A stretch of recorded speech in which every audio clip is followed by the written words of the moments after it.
नमस्कार दोस्तों, स्वागत है एक नए वीडियो में। हम लोग घटना चक्र के पूर्वावलोकन के पॉइंटर देख रहे हैं। ज्योग्राफी, बायोलॉजी, केमिस्ट्री के देख चुके हैं। आज का वीडियो है प्राचीन भारत का इतिहास। तो आइए शुरू करते हैं। पाषाण काल से क्या क्या प्रश्न पूछा गया है। रॉबर्ट ब्रूस फुट थे, एक क्या थे तो भूगर्भ वैज्ञानिक एवं पुरातत्वविद। भारतीय प्राग इतिहास का पिता कहा जाता है। भारतीय प्राग इतिहास का पिता कहा जाता है रॉबर्ट ब्रूस फुट को। कोपेनहेगन संग्रहालय की सामग्री से पाषाण, कांस्य और लौह युग का त्रियुगीय विभाजन किया था किसने तो थॉमसन ने। पशुपालन के साक्ष्य सर्वप्रथम मिलते हैं, कहाँ मिलते हैं तो मध्य पाषाण काल में। पशुपालन के साक्ष्य सर्वप्रथम मिलते हैं मध्य पाषाण काल में। मध्य पाषाण काल में पशुपालन के प्रमाण जहाँ से मिले हैं वह स्थान है आदमगढ़। चौपानी, मांडो, काकेरिया, महदा एवं सराय नाहराय स्थलों में से हड्डी के उपकरण प्राप्त हुए कहाँ से तो महदहा से। महदहा से हड्डी से निर्मित आभूषण भारत में मध्य पाषाण काल से प्राप्त हुए हैं तो महदहा से। हड्डी से निर्मित आभूषण भारत में मध्य पाषाण काल में प्राप्त हुए हैं महदहा से। एक ही कब्र में 3 मानव कंकाल मिले हैं, कहाँ मिले हैं तो दमदमा से। एक ही कब्र में 3 मानव कंकाल मिले हैं दमदमा से। खदानों की कृषि सर्वप्रथम प्रारंभ हुई थी नवपाषाण काल में। भारत में मानव का सर्वप्रथम साक्ष्य मिलता है नर्मदा घाटी से। भारत में मानव का सर्वप्रथम साक्ष्य मिलता है नर्मदा घाटी से। मानव द्वारा सर्वप्रथम प्रयुक्त अनाज था वो था जौ। भारतीय उपमहाद्वीप में कृषि के प्राचीनतम साक्ष्य प्राप्त हुए हैं लहुरा देव से। कहाँ से लहुरा देव से। पूरा पाषाण युग, नवपाषाण युग, ताम्रपाषाण युग तथा लौह युग में से चालकोलित युग भी कहा जाता है ताम्रपाषाण युग को। आमरी, मेहरगढ़, कोटजी तथा कालीबंगा में से वह पूरा स्थल जहाँ से पाषाण संस्कृति से लेकर हड़प्पा सभ्यता तक के सांस्कृतिक अवशेष प्राप्त हुए हैं है तो मेहरगढ़। नवदा टोली का उत्खनन करवाया था, किसने करवाया था तो एच.डी. शाकलिया ने। नवदा टोली का। नवदा टोली अवस्थित कहाँ है तो मध्य प्रदेश में अवस्थित है। बृहत पाषाण स्मारकों की पहचान की गई। बृहत पाषाण स्मारकों की पहचान की गई है मृतक को दफनाने के स्थान के रूप में। राख का टीला बुदिहाल, संगनकल्लू, कोलडीहबा तथा ब्रह्मागिरी में से जिस नवपाषाणिक स्थल से संबंधित है वह है संगनकल्लू। भीमबेटका प्रसिद्ध है किस लिए तो गुफाओं के शैल चित्र के लिए। भीमबेटका प्रसिद्ध है गुफाओं के शैल चित्र के लिए। भारत में सर्वाधिक शैल चित्र प्राप्त हुए कहाँ से तो भीमबेटका से। अजंता, भीमबेटका, बाघ तथा अमरावती में से वह स्थल जो प्रागैतिहासिक चित्रकला के लिए प्रसिद्ध है तो आंसर हो जाएगा भीमबेटका। भीमबेटका की गुफाएं स्थित है अब्दुल्लागंज, रायसेन, मध्य प्रदेश में। अब्दुल्लागंज, रायसेन, मध्य प्रदेश में। गैरिक मृत भांड पात्र ओसीपी का नामकरण हुआ था हस्तिनापुर में। ताम्रपाषाण काल में महाराष्ट्र के लोग मृतकों के घर के फर्श के नीचे दफनाते थे उत्तर से दक्षिण की ओर। उत्तर से दक्षिण की ओर। ब्रह्मगिरी, बुर्जहोम, चिरांद तथा मास्की में से वह स्थल जहां से मानव कंकाल के साथ कुत्ते का कंकाल भी सावधान से प्राप्त हुआ है तो आंसर हो जाएगा बुर्जहोम। बुर्जहोम, कोलडीहबा, ब्रह्मगिरी एवं संगनकल्लू में से गर्त आवास के साक्ष्य प्राप्त हुए हैं बुर्जहोम से।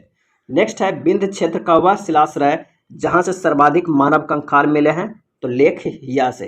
विंध्य क्षेत्र का वह शिलाश्रय जहां से सर्वाधिक मानव कंकाल मिले हैं लेखहिया से। भारतीय पुरातत्व सर्वेक्षण संस्कृति, पर्यटन, विज्ञान और प्रौद्योगिकी तथा मानव संसाधन विभाग मंत्रालयों में से संलग्न कार्यालय है संस्कृति मंत्रालय का। भारतीय पुरातत्व सर्वेक्षण के प्रथम महानिदेशक थे जॉन मार्शल। भारतीय पुरातत्व सर्वेक्षण के प्रथम महानिदेशक थे जॉन मार्शल। राष्ट्रीय मानव संग्रहालय स्थित कहाँ है तो वो है भोपाल में। सैंधव सभ्यता एवं संस्कृति से क्या क्या प्रश्न पूछा गया।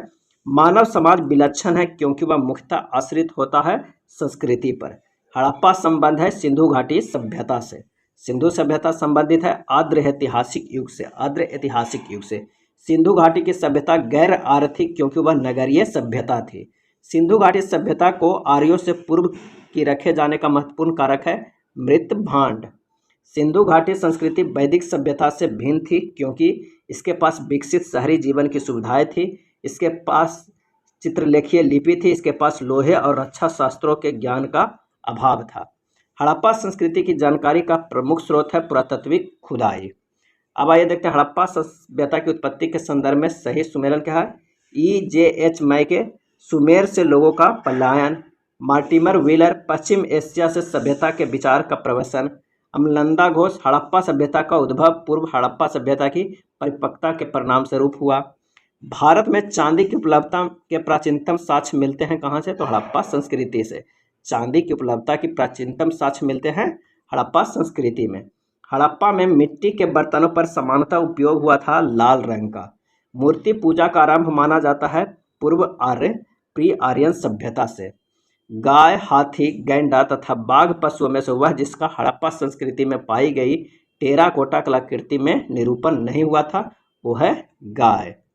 नेक्स्ट है प्राचीन स्थल और पुरातात्विक खोज कौन है? तो लोथल, गोदीबाड़ा, कालीबंगा में जूता हुआ खेत, धौलावीरा से मिला है हड़प्पा लिपि के बड़े आकार के 10 चिन्हों वाला एक शिलालेख, बनावली से मिला है पक्की मिट्टी की बनी हुई हल की प्रतिकृति। आइए सुमेलित करते हैं कि कौन सा स्थल कौन से नदी के किनारे है? तो हड़प्पा रावी नदी के, हस्तिनापुर गंगा, नागार्जुन कोंडा कृष्णा, पैठन गोदावरी। हड़प्पा की बात करें तो रावी, कालीबंगा, घग्गर, लोथल भोगवा नदी के किनारे, और रोपड़ जो है वो है सतलज नदी का। सिंधु सभ्यता के बारे में सत्य कथन है कि नगरों में नलियों की सुदृढ़ व्यवस्था थी, व्यापार और वाणिज्य उन्नत दशा में था एवं मातृदेवी की उपासना की जाती थी सिंधु सभ्यता में। सिंधु घाटी सभ्यता जानी जाती है अपने नगर नियोजन के लिए, मोहनजोदड़ो और हड़प्पा के लिए, अपने कृषि संबंधी कार्य के लिए एवं अपने उद्योगों के लिए। आइए सुमेलित करते हैं। आलमगीरपुर कहाँ है? तो उत्तर प्रदेश में, लोथल गुजरात में, कालीबंगा राजस्थान में, रोपड़ पंजाब में है। सुमेलित है आलमगीरपुर उत्तर प्रदेश, बनावली हरियाणा में, दायमाबाद महाराष्ट्र में और राखीगढ़ी हरियाणा में है। अगर मांडा की हम बात करते हैं तो यह है जम्मू कश्मीर में, दायमाबाद महाराष्ट्र में, कालीबंगा राजस्थान में, राखीगढ़ी हरियाणा में। हड़प्पा संस्कृति के सिंध में अवस्थित स्थल है मोहनजोदड़ो, चनहुदड़ो, जुडेरजोदड़ो, आमरी, कोटदीजी एवं अली मुराद। चनहुदड़ो के उत्खनन का निर्देशन किया था जे.एच. मैके ने। कालीबंगा, हड़प्पा, लोथल एवं आलमगीरपुर में से सिंधु घाटी सभ्यता का वह स्थान जो अब पाकिस्तान में है, तो आंसर हो जाएगा हड़प्पा। रंगपुर जहां हड़प्पा की समकालीन सभ्यता थी वह है सौराष्ट्र गुजरात में। दधेरी एक पर्वतीय हड़प्पीय पुरास्थल है कहाँ? तो वो है पंजाब में। दधेरी एक पर्वतीय हड़प्पीय पुरास्थल है पंजाब का। हड़प्पा, मोहनजोदड़ो एवं लोथल में से सिंधु सभ्यता का वह स्थान जो भारत में स्थित है तो वह है लोथल गुजरात में स्थित है। वह हड़प्पीय नगर जिसका प्रतिनिधित्व लोथल का पुरातत्व स्थल करता है स्थित था भोगवा नदी पर। सिंधु घाटी सभ्यता का पत्तन नगर था कौन? तो वो था लोथल। सिंधु घाटी सभ्यता का पत्तन नगर था यानी बंदरगाह था लोथल में। सिकंदरिया, लोथल, महास्थानगढ़, नागपट्टनम में से वह जो हड़प्पा का बंदरगाह था, आंसर हो जाएगा लोथल। कालीबंगा, रोपड़, पाटलिपुत्र तथा लोथल में से वह जो सिंधु घाटी की सभ्यता से संबंधित स्थल नहीं है वो है पाटलिपुत्र। भारत का सबसे बड़ा हड़प्पन पुरा स्थल है वो है राखीगढ़ी। भारत का सबसे बड़ा हड़प्पन पुरा स्थल राखीगढ़ी। हड़प्पा सभ्यता का सबसे बड़ा पुरा स्थल मोहनजोदड़ो। सिंधु घाटी के लोग विश्वास करते थे मातृ शक्ति में। सिंधु घाटी के लोग पूजा करते थे मातृदेवी की, पशुपति की, लिंग एवं योनि की, पशुओं की, नागों की एवं वृक्षों की। सिंधु घाटी सभ्यता के लोग निकालने में जिन 2 भारतीयों के नाम जुड़ा है वह है राखलदास। सिंधु सभ्यता की खोज निकालने में जिन 2 भारतीयों के नाम जुड़ा है वह राखलदास बनर्जी मोहनजोदड़ो की खोज तथा दयाराम साहनी हड़प्पा की खोज। हड़प्पा की खोज किए थे दयाराम साहनी ने, लोथल एस.आर. राव ने, सुरकोटदा जे.पी. जोशी और धौलावीरा जे.पी. जोशी। हड़प्पा का उत्खनन करने वाले प्रथम पुरातत्वविद जो इसके महत्व को नहीं समझ पाया था वो है एक Cunningham. R D. Banerjee, K N. Dikshit, M S. Vats तथा बी.एस. स्मिथ में से वह जो हड़प्पा और मोहनजोदड़ो के उत्खनन से संबंधित नहीं थे वो है बी.ए. स्मिथ। सिंधु सभ्यता की विकसित अवस्था में हड़प्पा, कालीबंगा, लोथल तथा मोहनजोदड़ो में से वह स्थल जहाँ से घरों में कुओं के अवशेष मिलते हैं। घरों में कुओं के अवशेष मिलते हैं तो मोहनजोदड़ो से। शाही कालक्रम है नगर संस्कृति, लोहे का हाल, आहत मुद्रा, उसके बाद सोने के सिक्के। सर्वप्रथम मानव ने जिस धातु का उपयोग किया था वह था तांबा। हाथी दांत का पैमाना हड़प्पीय संदर्भ में मिलता है लोथल से। कहाँ से? हाथी दांत का पैमाना लोथल से। हड़प्पा कालीन स्थलों में अभी तक जिस धातु की प्राप्ति नहीं हुई है वो है लोहा का। आलमगीरपुर, लोथल, मोहनजोदड़ो तथा बनावली में से वह स्थान जो घग्गर और उसकी सहायक नदियों की घाटी में स्थित है, आंसर हो जाएगा बनावली। सही कथन है मोहनजोदड़ो, हड़प्पा, रोपड़ तथा कालीबंगा सिंधु घाटी सभ्यता के प्रमुख स्थल है। हड़प्पा के लोगों ने सड़कों तथा नलियों के जाल के साथ नियोजित शहरों का विकास किया था। नेक्स्ट देखते हैं कथन एवं कारण के प्रश्न। मोहनजोदड़ो तथा हड़प्पा नगर अब विलुप्त हो गए हैं। बिल्कुल सही है। वह खुदाई के दौरान प्रकट हुए थे, ये भी सही है, लेकिन सही स्पष्टीकरण नहीं है। हड़प्पन संस्कृति के संदर्भ में शैलकृत स्थापत्य के प्रमाण मिले हैं धौलावीरा से। धौलावीरा जिस राज्य में स्थित है वो है गुजरात में। वह हड़प्पीय नगर जो 3 भागों में विभक्त है तो वो है धौलावीरा। 3 भागों में विभक्त है धौलावीरा। एक उन्नत जल प्रबंधन व्यवस्था का साक्ष्य प्राप्त हुआ है धौलावीरा से। कुंतासी, धौलावीरा, लोथल एवं कालीबंगा में से वह स्थल जहां से द्विशव संस्कार यानी डबल बैरियल का प्रमाण मिला है लोथल एवं कालीबंगा से। हड़प्पन स्थल सनौली के अभी हाल में उत्खननों से प्राप्त हुए हैं मानव समाधान। वस्त्रों के लिए कपास की खेती का आरंभ सबसे पहले किया गया है भारत में। वस्त्रों के लिए कपास की खेती का आरंभ सबसे पहले किया गया है भारत में। सिंधु घाटी के संदर्भ में सही कथन है। यह प्रमुखतः लौकिक सभ्यता थी तथा उसमें धार्मिक तत्व यद्यपि उपस्थित था, वर्चस्वली नहीं था। उस काल में भारत में कपास से वस्त्र बनाए जाते थे। सिंधु सभ्यता के संदर्भ में सही कथन है कि वे देवियों और देवताओं दोनों की पूजा करते थे। सिंधु घाटी सभ्यता के संबंध विख्यात बिरसम मुद्रा प्राप्त हुई है कहाँ से, तो मोहनजोदड़ो से। विख्यात बिरसम मुद्रा प्राप्त हुई है मोहनजोदड़ो से। वह पशु जिनका अंकन हड़प्पा संस्कृति के मोहरों में नहीं मिलता है घोड़ा, गाय एवं ऊँट का। जिस पशु के अवशेष सिंधु घाटी सभ्यता से प्राप्त हुए हैं वह है शेर। मृन पट्टिका पर उत्कीर्ण सिंह युक्त देवता की कृति प्राप्त हुई है कालीबंगा से। वह सभ्यता जो नील नदी के तट पर पनपी है मिस्र की सभ्यता कहलाती है। नील नदी के तट पर मिस्र की सभ्यता पनपी है। माया, एज़टेक, मुइस्का, इनका सभ्यताओं को उत्तर से दक्षिण का सही क्रम है।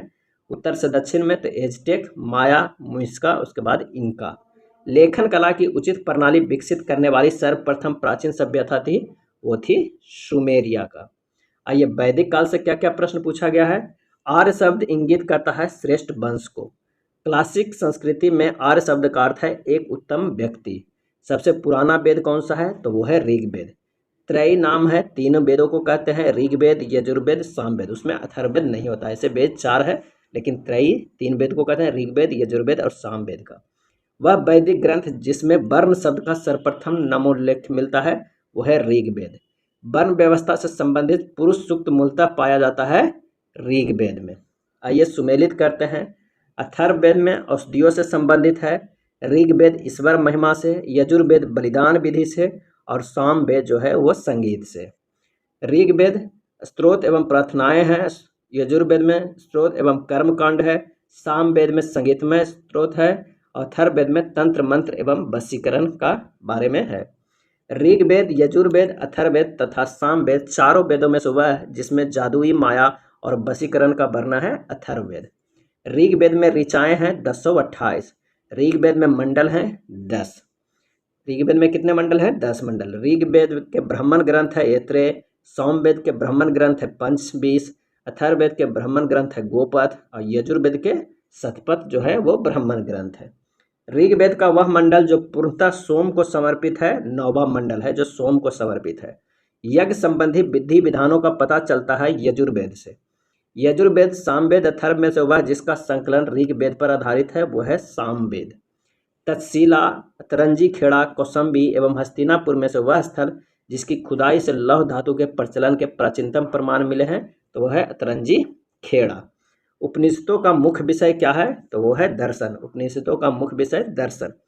ऋग्वेद प्रवर्ती संहिता है, ब्राह्मण तथा उपनिषद में से वह वैदिक साहित्य जिसमें मोक्ष की चर्चा मिलती है उपनिषद। मोक्ष शब्द का सबसे पहले उल्लेख हुआ है श्वेताश्वतर उपनिषद में।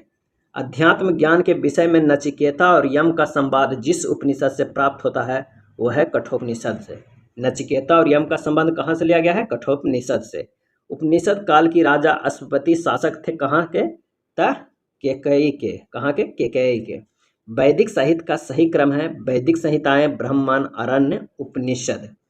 नेक्स्ट है आरंभिक वैदिक साहित्य में सर्वाधिक वर्णित नदी है सिंधु। वैदिक नदी अस्किनी की पहचान की जाती है चेनाब नदी से। वैदिक नदी अस्किनी की पहचान की जाती है चेनाब नदी से। ऋग्वेद में जिन नदियों का उल्लेख अफगानिस्तान के साथ आर्यों के संबंध का सूचक है वो है कुंभा एवं क्रम्मो। कुंभा आधुनिक नाम काबुल, परुशनी के रावी, सदानीरा के आधुनिक नाम गंडक नदी, सुतुद्री का आधुनिक नाम सतलज है।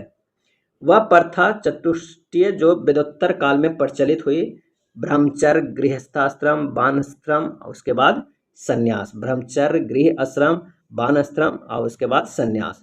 धर्म तथा रीत भारत की प्राचीनतिक वैदिक सभ्यता के एक केंद्रीय विचार की चित्रित करते हैं। इस संदर्भ में सत्कथन है, धर्म व्यक्तियों के दायित्वों एवं स्वयं तथा दूसरों के प्रति व्यक्तिगत कर्तव्यों की संकल्पना था। ऋतु मूलभूत नैतिक विधान था जो सृष्टि और उससे अंतर्निहित सारे तत्वों के क्रियाकलापों को संचालित करता था। अग्नि, बृहस्पति, धौस तथा इंद्र वैदिक देवताओं में उनका पुरोहित माना जाता था बृहस्पति को। लोपामुद्रा, गार्गी, लीलावती तथा सावित्री में से वह ब्रह्मवादिनी जिसने कुछ वेद मंत्रों की रचना की थी, आंसर हो जाएगा लोपामुद्रा। ऋग वैदिक काल में निष्क शब्द का प्रयोग एक स्वर्ण आभूषण के लिए होता था, किंतु परवर्ती काल में उसका प्रयोग हुआ है सिक्का में। ऋग वैदिक काल में निष्क आभूषण था गला का। 14वीं सदी ईस्वी पूर्व को भोग्य कोई अभिलेख महत्वपूर्ण है, क्योंकि यहाँ से प्राप्त अभिलेखों में वैदिक देवताओं एवं देवियों का नामोल्लेख प्राप्त होता है। अगला है मानसेहरा, शहबाजगढ़ी, बोगजा कोई तथा जूनागढ़ अभिलेखों में से वह जो ईरान से भारत में आर्यों के आने की सूचना देता है वो है बोगजे कोई। शंकराचार्य, एनी बेसेंट, विवेकानंद, बाल गंगाधर तिलक में से वह जिसने आर्यों के आदि देश के बारे में लिखा था तो वो है बाल गंगाधर तिलक। पुरुष मेघ का उल्लेख हुआ है शतपथ ब्राह्मण में। पुरुष मेघ का शतपथ ब्राह्मण में उल्लेखित राजा विदेह माधव से संबंधित ऋषि थे ऋषि गौतम राहुगुण। उत्तर वैदिक काल में से आर्य संस्कृति का धूर समझा जाता था अंग मगध को। नेक्स्ट है गोत्र शब्द का प्रयोग सर्वप्रथम हुआ है कहाँ, तो ऋग्वेद में। गोत्र प्रथा की स्थापना हुई थी उत्तर वैदिक काल में। पूर्व वैदिक आर्यों का धर्म प्रमुखता था प्रकृति पूजा और यज्ञ करना।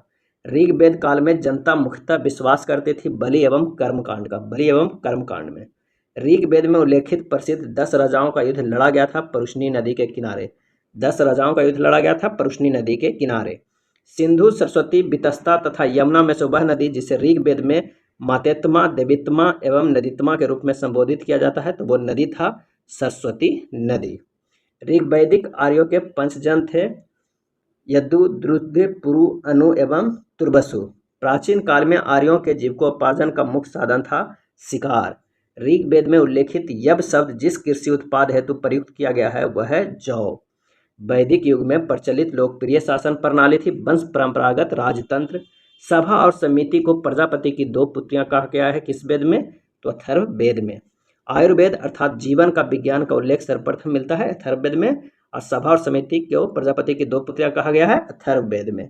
ऋग्वैदिक धर्म था बहुदेववादी। ऋग्वैदिक धर्म था बहुदेववादी। सर्वाधिक ऋग्वैदिक सूक्त समर्पित है इंद्र को। ऋग्वेद में इंद्र के बाद सर्वाधिक संख्या में मंत्र संबंधित है अग्नि से। ऋग्वेद में युद्ध देवता समझा जाता है इंद्र को। पूर्व वैदिक आर्यों का सर्वाधिक लोकप्रिय देवता था वो था इंद्र। 800 से 600 ईसा पूर्व का काल जुड़ा है ब्राह्मण युग से।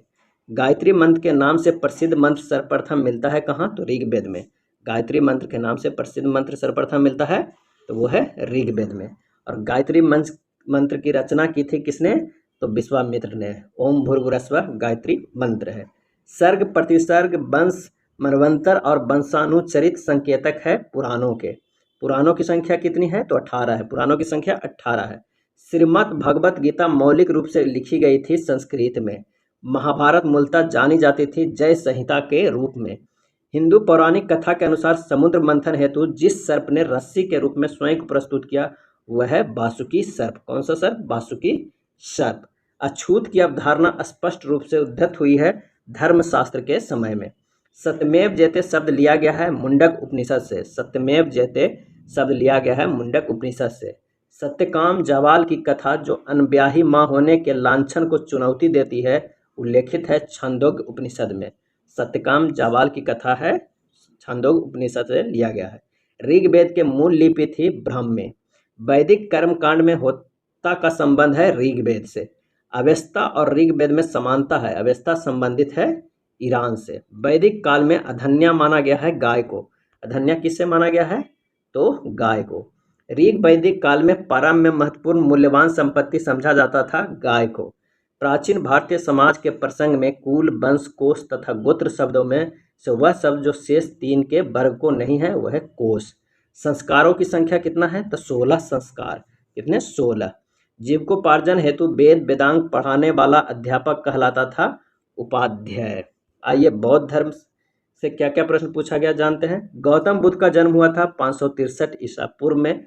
बुद्ध के जीवन की वह घटना जिसे महाविनिष्क्रमण के रूप में जाना जाता है तो उनका गृह त्याग। गौतम बुद्ध की मां संबंधित थी कोलीय वंश से। गौतम बुद्ध की मां संबंधित थी कोलीय वंश से। बुद्ध का जन्म हुआ था लुम्बिनी में। गौतम बुद्ध के बचपन का नाम था सिद्धार्थ। बसाड़ स्तंभ अभिलेख, निगाली सागर स्तंभ अभिलेख, रामपुरवा स्तंभ अभिलेख तथा रुमेनदेई स्तंभ अभिलेख में से वह एक अभिलेख जो इस परंपरा को पुष्टि करता है कि गौतम बुद्ध का जन्म लुम्बिनी में हुआ था तो रुमेनदेई स्तंभ अभिलेख में वर्णन है। अशोक, कनिष्क, हर्ष तथा धर्मपाल में से वह जिसके एक अभिलेख से सूचना मिलती है कि शाक्य मुनि बुद्ध का जन्म लुम्बिनी में हुआ था तो मौर्य शासक अशोक। महात्मा बुद्ध का महापरिनिर्वाण हुआ मल्ल गणराज्य की राजधानी कुशीनगर में। महापरिनिर्वाण मंदिर अवस्थित है कुशीनगर में। अवंती, गांधार, कौशल एवं मगध राज्यों में से वह जिनका संबंध बुद्ध के जीवन से था कौशल एवं मगध। गौतम बुद्ध द्वारा अपने धर्म में दीक्षित किए जाने वाला अंतिम व्यक्ति था वो थे सुबध। बुद्ध ने अपने जीवन की अंतिम वर्षा ऋतु बिताई थी कहाँ? तो वैशाली में। बौद्ध मत में निर्वाण की अवधारणा को सर्वश्रेष्ठ व्याख्या करता है तृष्णारूपी अग्नि का सामन। अलार कलाम थे बुद्ध के एक गुरु जो सांख्य दर्शन के आचार्य थे। महात्मा बुद्ध ने अपना पहला उपदेश यानी धर्मचक्र प्रवर्तन दिया था कहाँ? तो सारनाथ में। पहला उपदेश धर्मचक्र प्रवर्तन कहलाता है। बुद्ध ने सर्वाधिक उपदेश दिए थे श्रावस्ती में। बुद्ध कौसंबी आए थे उद्यन के राज्यकाल में।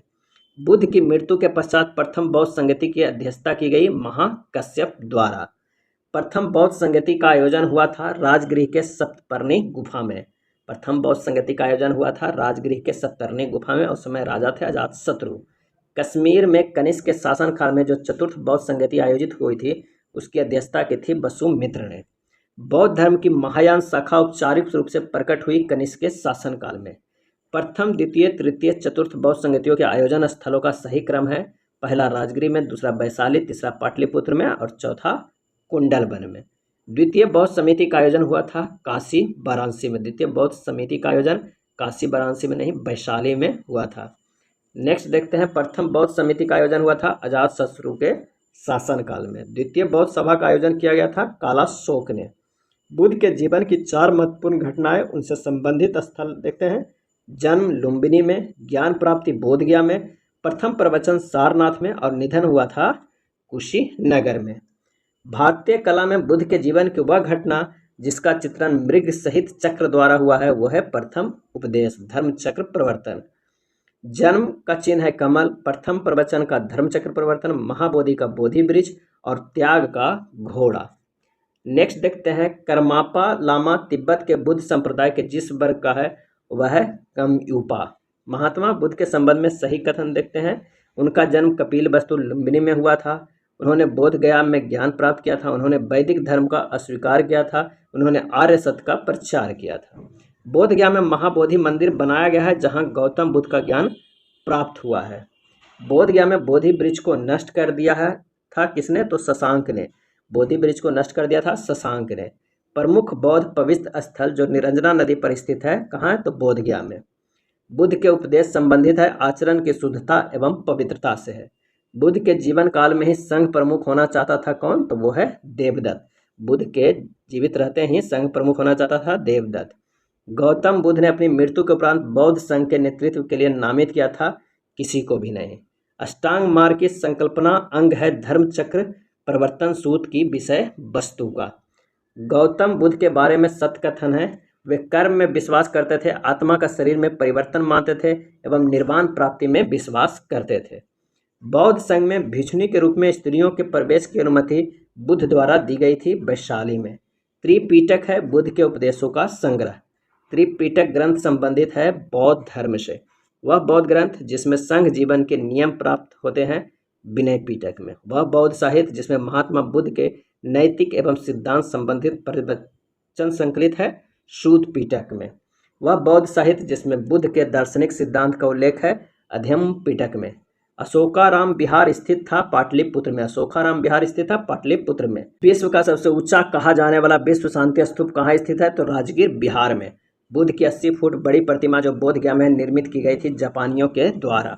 सर्वप्रथम स्तूप शब्द मिलता है ऋग्वेद में।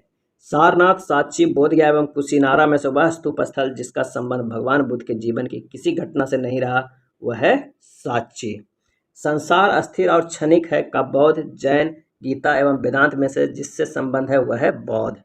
एशिया के ज्योतिपुंज के तौर पर जाना जाता है गौतम बुद्ध को।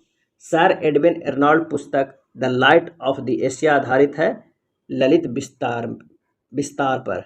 सर एडविन एर्नॉल्ड की पुस्तक the light of the Asia आधारित है ललित विस्तार पर। गौतम बुद्ध को एक देवता का स्थान जिस राजा के युग में प्राप्त हुआ वह है कनिष्क। भारत में पहले जिन मानव प्रतिमाओं की पूजा गया वह थी बुद्ध की। नेक्स्ट है देश में जिस धर्म के लोगों ने मूर्ति पूजा की नींव रखी थी वह है बौद्ध धर्म। गांधार शैली की मूर्ति कला में बुद्ध के सारनाथ में हुए प्रथम धर्मोपदेश से संबद्ध प्रचलन मुद्रा का नाम है धर्मचक्र। बुद्ध की खड़ी प्रतिमा बनाई गई थी कुषाण काल में। भगवान बुद्ध की प्रतिमा कभी कभी एक हस्त मुद्रा युक्त दिखाई गई है जिसे भूमि स्पर्श मुद्रा कहा जाता है। यह प्रतीक है मार के प्रलोभनों के बावजूद अपनी शुचिता और शुद्धता को साक्षी होने के लिए बुद्ध को धरती का आह्वान।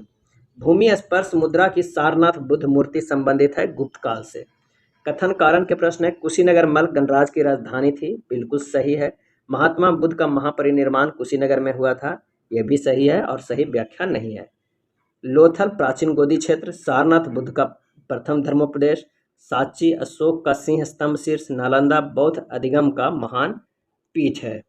महायान बौद्ध धर्म में बोधिसत्व अवलोकितेश्वर को और जिस अन्य नाम से जानते हैं वह है पद्मापनि। भारत के धार्मिक इतिहास के संदर्भ में सत्य कथन है बोधिसत्व अपने प्रबोध के मार्ग पर बढ़ता हुआ करुणामय है। बोधिसत्व समेत सचेतन प्राणियों को उनके प्रबोध के मार्ग पर चलने में सहायता करने के लिए स्वयं की निर्वाण प्राप्ति विलंबित करता है। हीनयान अवस्था में विशालतम एवं सर्वाधिक विकसित शैलकृत चैत्यगृह स्थित है कहाँ? तो कार्ले में।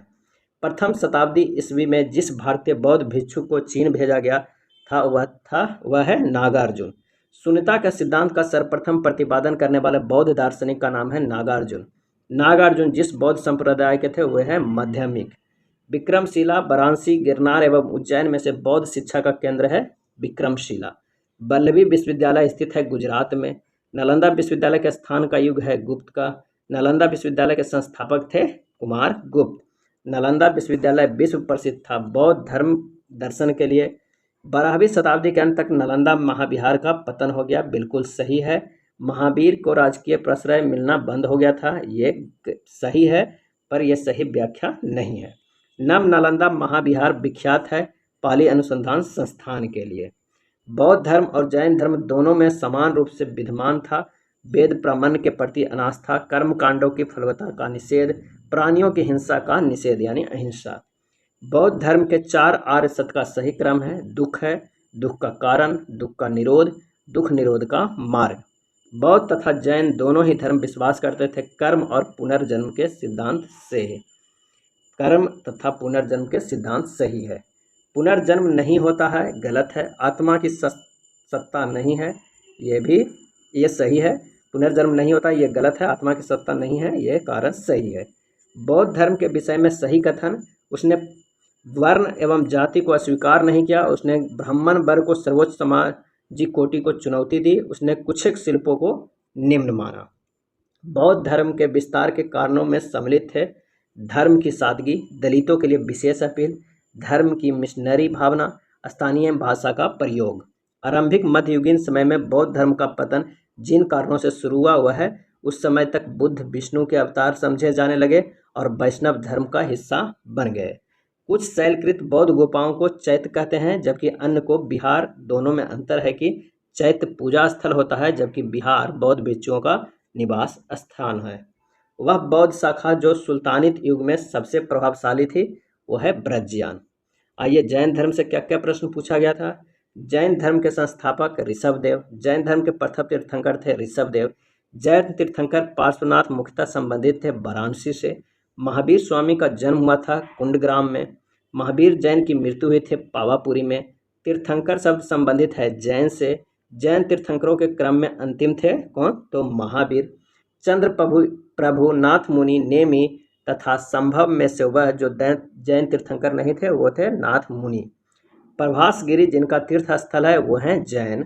जैन धर्म में पूर्ण ज्ञान के लिए शब्द है कैबल्य प्राप्त करना। त्रिरत्न सिद्धांत सम्यक धारण, सम्यक चरित्र और सम्यक ज्ञान जिस धर्म की महिमा है वह है जैन धर्म का। अनुव्रत सिद्धांत का प्रतिपादन किया था जैन धर्म ने। स्यादवाद सिद्धांत है जैन धर्म का। जैन दर्शन के अनुसार सृष्टि की रचना एवं पालन पोषण सार्वभौमिक विधान से हुआ है। अनेकांतवाद बौद्ध मत, जैन मत, सिख मत तथा वैष्णव मत में से जिसका क्रोध सिद्धांत एक दर्शन है वह है जैन मत। बौद्ध धर्म, जैन धर्म, हिंदू धर्म तथा इस्लाम में से वह धर्म जो विश्व विनाशकारी प्रलय की अवधारणा में विश्वास नहीं करता है वो है जैन धर्म।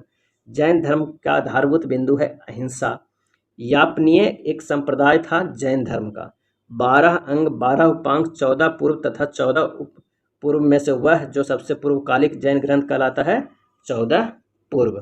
प्रारंभिक जैन साहित्य जिस भाषा में लिखे गए थे वह है अर्धमगधी। चंपा, पावा, सम्मेद शिखर तथा उज्जयंत में से वह स्थल जो पार्श्वनाथ से संबंध होने के कारण जैन सिद्ध क्षेत्र माना जाता है वह है सम्मेद शिखर। थेरी गाथा, अधारांग सूत्र, शुद्ध कृतांग तथा बृहत कल्प सूत्र में से वह जो आरंभिक जैन सहित का भाग नहीं है वह है थेरी गाथा। जैन संप्रदाय में प्रथम विभाजन के समय श्वेतांबर संप्रदाय के संस्थापक थे स्थूलभद्र। महावीर का प्रथम अनुयायी था कौन? तो जमाली। महावीर का प्रथम अनुयायी था जमाली। वह जैन सभा जिसमें अंतिम रूप से श्वेतांबर आगम का संपादन हुआ पाटलिपुत्र। सत्य कथन है गौतम बुद्ध की माता कोलिय राजवंश की राजकुमारी थी। 23वें तीर्थंकर पार्श्वनाथ बनारस से थे। नेक्स्ट देखते हैं कि प्राचीन जैन धर्म के संबंध सत्कथन। भद्रबाहु के नेतृत्व में दक्षिण भारत में जैन धर्म का प्रचार हुआ। पाटलिपुत्र में हुई परिषद के पश्चात जो जैन धर्म के लोग स्थल बाहु के नेतृत्व में रहे श्वेतांबर कहलाए और प्रथम शतक ईस्वी पूर्व में जैन धर्म को कलिंग के राजा खारवेल का समर्थन मिला था। जैन सिद्धांत के अनुरूप कथन है कि कर्म को विनष्ट करने का सुनिश्चित मार्ग तपस्या है। प्रत्येक वस्तु में चाहे वह सूक्ष्मतम कण हो आत्मा होती है। कर्म आत्मा का विनाशक है और अस्य इसका अंत करना चाहिए। नेक्स्ट है समाधि मरण से संबंधित है जैन दर्शन से। सत्य कथन है दक्षिण भारत के इक्ष्वाकु शासक बौद्ध मत के समर्थक थे। पूर्वी भारत के पाल शासक बौद्ध मत के समर्थक थे। आजीवक संप्रदाय के संस्थापक थे मखली गोसाल। वह संप्रदाय जो नियति की अटलता में विश्वास करता था आजीवक। बराबर की गुफाओं का उपयोग आश्रय गृह के रूप में किया गया आजीवकों ने। उत्तर प्रदेश में बौद्ध एवं जैनियों दोनों की प्रसिद्ध तीर्थस्थली है कौसंबी। सही कथन है भारत का सबसे बड़ा बौद्ध मठ अरुणाचल प्रदेश में है। खजुराहो के मंदिर चंदेल रंजाओ द्वारा बनाए गए और होयसलेश्वर मंदिर शिव को समर्पित है। नेक्स्ट है सरवन बेलगोला में गुप्तेश्वर की विशाल प्रतिमा स्थापित करवाई थी चामुंडराय ने। महान धार्मिक घटना महामस्तकाभिषेक संबंधित है बाहुबली से। बाहुबली को पुत्र माना जाता है प्रथम तीर्थंकर ऋषभ देव का। अब आइए शैव एवं भागवत धर्म के बारे में देखते हैं। प्राचीन भारत के विश्वोत्पत्ति विषयक धारणाओं के अनुसार 4 युगों के चक्र का क्रम इस प्रकार है कृत, त्रेता, द्वापर और कली। आजीवक मत, मयूर, मैमत तथा ईशान शिव गुरुदेव पद्धति में से जो प्राचीन भारत में शैव संप्रदाय था वह है मत मयूर। अर्धनारीश्वर मूर्ति में आधा शिव तथा आधा पार्वती प्रतीक है देव और उसकी शक्ति का योग का। नयनार थे क्या थे? तो शैव धर्मानुयायी थे नयनार। पोईगई, तिरुज्ञान, पुडम तथा तिरुमंगई में से वह जो अलवार संत नहीं था वह है तिरुज्ञान। भागवत संप्रदाय के विकास में सर्वाधिक योगदान दिया था गुप्त ने। भागवत धर्म के प्रवर्तक थे कृष्ण। सर्वप्रथम देवकी के पुत्र कृष्ण का वर्णन मिलता है छांदोग्य उपनिषद में। वासुदेव कृष्ण की पूजा सर्वप्रथम प्रारंभ की गई भागवतों में। वह देवता जिसे कला में हल लिए प्रदर्शित किया गया है वो है बलराम। भागवत संप्रदाय में भक्ति के रूपों की संख्या कितनी है? 9। हेलियोडोरस का बेस नगर अभिलेख संदर्भित है वसुदेव से। भागवत धर्म से संबंधित प्राचीनतम अभिलेखीय साक्ष्य है हेलियोडोरस का बेस नगर अभिलेख। भागवत धर्म का ज्ञात सर्वप्रथम अभिलेखीय साक्ष्य है बेसनगर का गरुड़ स्तंभ। बेसनगर अभिलेख या हेलियोडोरस निवासी था तक्षशिला का। विष्णु के जिस अवतार को सागर से पृथ्वी का उद्धार करते हुए अंकित किया जाता है वह है वराह अवतार। 6ठी शताब्दी ईसा पूर्व के संदर्भ में भारत में आस्तिक और नास्तिक संप्रदायों में विभेद लक्षण है वेदों की प्रामाणिकता में आस्था। मोक्ष के साधन के रूप में जन्म, कर्म तथा भक्ति को समान महत्व देता है भगवत गीता। प्रस्थानतंत्री में सम्मिलित है उपनिषद, ब्रह्मसूत्र एवं भगवत गीता। वह प्राचीन स्थल जहाँ 60,000 मुनियों की सभा में संपूर्ण महाभारत कथा का वाचन किया गया था वह है नैमिषारण्य। रामायण का वह कांड जिसमें राम और हनुमान की पहली भेंट का वर्णन है किष्किंधा कांड। पुरी की रथ यात्रा निकाली जाती है भगवान जगन्नाथ के सम्मान में। नासिक में कुंभ मेला लगता है गोदावरी के तट पे। जैन धर्म पावापुरी है पवित्र स्थल। हिंदू धर्म में वाराणसी, इस्लाम धर्म में मदीना और ईसाई धर्म में वेटिकन। नेक्स्ट है भारत की प्राचीनतम प्राप्त सिक्के चांदी के थे। आइए देखते हैं राजा और राज। प्रदोत अवंती के, उदयन वत्स के राजा, प्रसेनजीत कौशल के, अजातशत्रु मगध के राजा थे। अभिलेखीय साक्ष्य में प्रकट होता है कि नंद राजा के आदेश से एक नहर खोदी गई थी। कहाँ? कलिंग में। उज्जैन का प्राचीनतम नाम था अवंतिका। मानचित्र ABCD द्वारा अंकित स्थल कौन कौन है ये बताना है। तो ए में जो स्थल अंकित है वो है मत्स्य, बी में अवंती, सी में वत्स और डी में जो है वो है अंग प्रदेश। प्राचीन नगर जो महाभारत और महाभाष्य दोनों में उल्लेखित है वो है मध्यविका एवं विराटनगर। पाटलिपुत्र के संस्थापक थे उदयन। चंद्रगुप्त मौर्य, अशोक महान, चंद्रगुप्त विक्रमादित्य एवं कनिष्क में से पाटलिपुत्र को जिस शासक ने सर्वप्रथम अपनी राजधानी बनाया था वह है चंद्रगुप्त मौर्य। सर्वप्रथम पाटलिपुत्र का राजधानी के रूप में चयन किया गया उदयन द्वारा। उदयन बासवत्ता की दंत कथा संबंधित है उज्जैन से। प्रथम मगध साम्राज्य का उत्कर्ष हुआ था ईस्वी पूर्व 6ठी शताब्दी में। गंधार, कंबोज, काशी तथा मगध में से वह जो ईसा पूर्व 6ठी शताब्दी में प्रारंभ में भारत का सर्वाधिक शक्तिशाली नगर राज्य था वह है काशी। शाक्य, लिच्छवी एवं बौद्ध में से प्रारंभिक गणतंत्र में नहीं था वो था यौधेय। कौन सा? यौधेय। विश्व का पहला गणतंत्र वैशाली में स्थापित किया गया लिच्छवियों द्वारा। आइए सही सुमेलन करते हैं। पार्श्वनाथ जैन धर्म के, बिंदुसार मौर्य वंश के, स्कंदगुप्त गुप्त, चेतक लिच्छवी के। 16 महाजनपदों की सूची जिन प्राचीन ग्रंथों में मिलती है वह है अगंतुर निकाय एवं भगवती सूत्र में। महाभारत के अनुसार उत्तरी पंचाल की राजधानी स्थित थी अहिच्छत्र में। 16 महाजनपदों के युग में मथुरा राजधानी थी सुरसेन की। चंपा की राजधानी थी अंग की। 6ठी शताब्दी ईसा पूर्व में सुक्तिमती राजधानी थी चेदी की। गोदावरी नदी के तट पर स्थित महाजनपद था अस्मक। मगध की प्रारंभिक राजधानी थी राजगृह यानी गिरिब्रज, राजगृह, पाटलिपुत्र तथा कौसंबी में से वह जो मगध साम्राज्य की राजधानी नहीं रहा वह है कौसंबी। प्राचीन श्रावस्ती का नगर विन्ध्यास है अर्धचंद्राकार। प्राचीन श्रावस्ती का नगर विन्यास है अर्धचंद्राकार। मगध का प्रारंभिक शासक जिसने राज्यारोहण के लिए अपने पिता की हत्या की एवं स्वयं इसी कारणवश अपने पुत्र द्वारा मारा गया तो वो है अजातशत्रु। इसलिए इस वंश को पितृहंता वंश भी कहा जाता है। अजातशत्रु के वंश का नाम हर्यक वंश। मालवा क्षेत्र पर मगध की सत्ता का विस्तार हुआ था शिशुनाग के शासनकाल में। नंद वंश के पश्चात मगध पर शासन किया मौर्य राजवंश ने। राजा नंद का उल्लेख करने वाला अभिलेखीय प्रमाण है खारवेल का हाथी गुफा अभिलेख। मगध पर शासन करने वाले राजवंशों का कालक्रम हर्यक वंश, नंद वंश, मौर्य वंश और शुक वंश।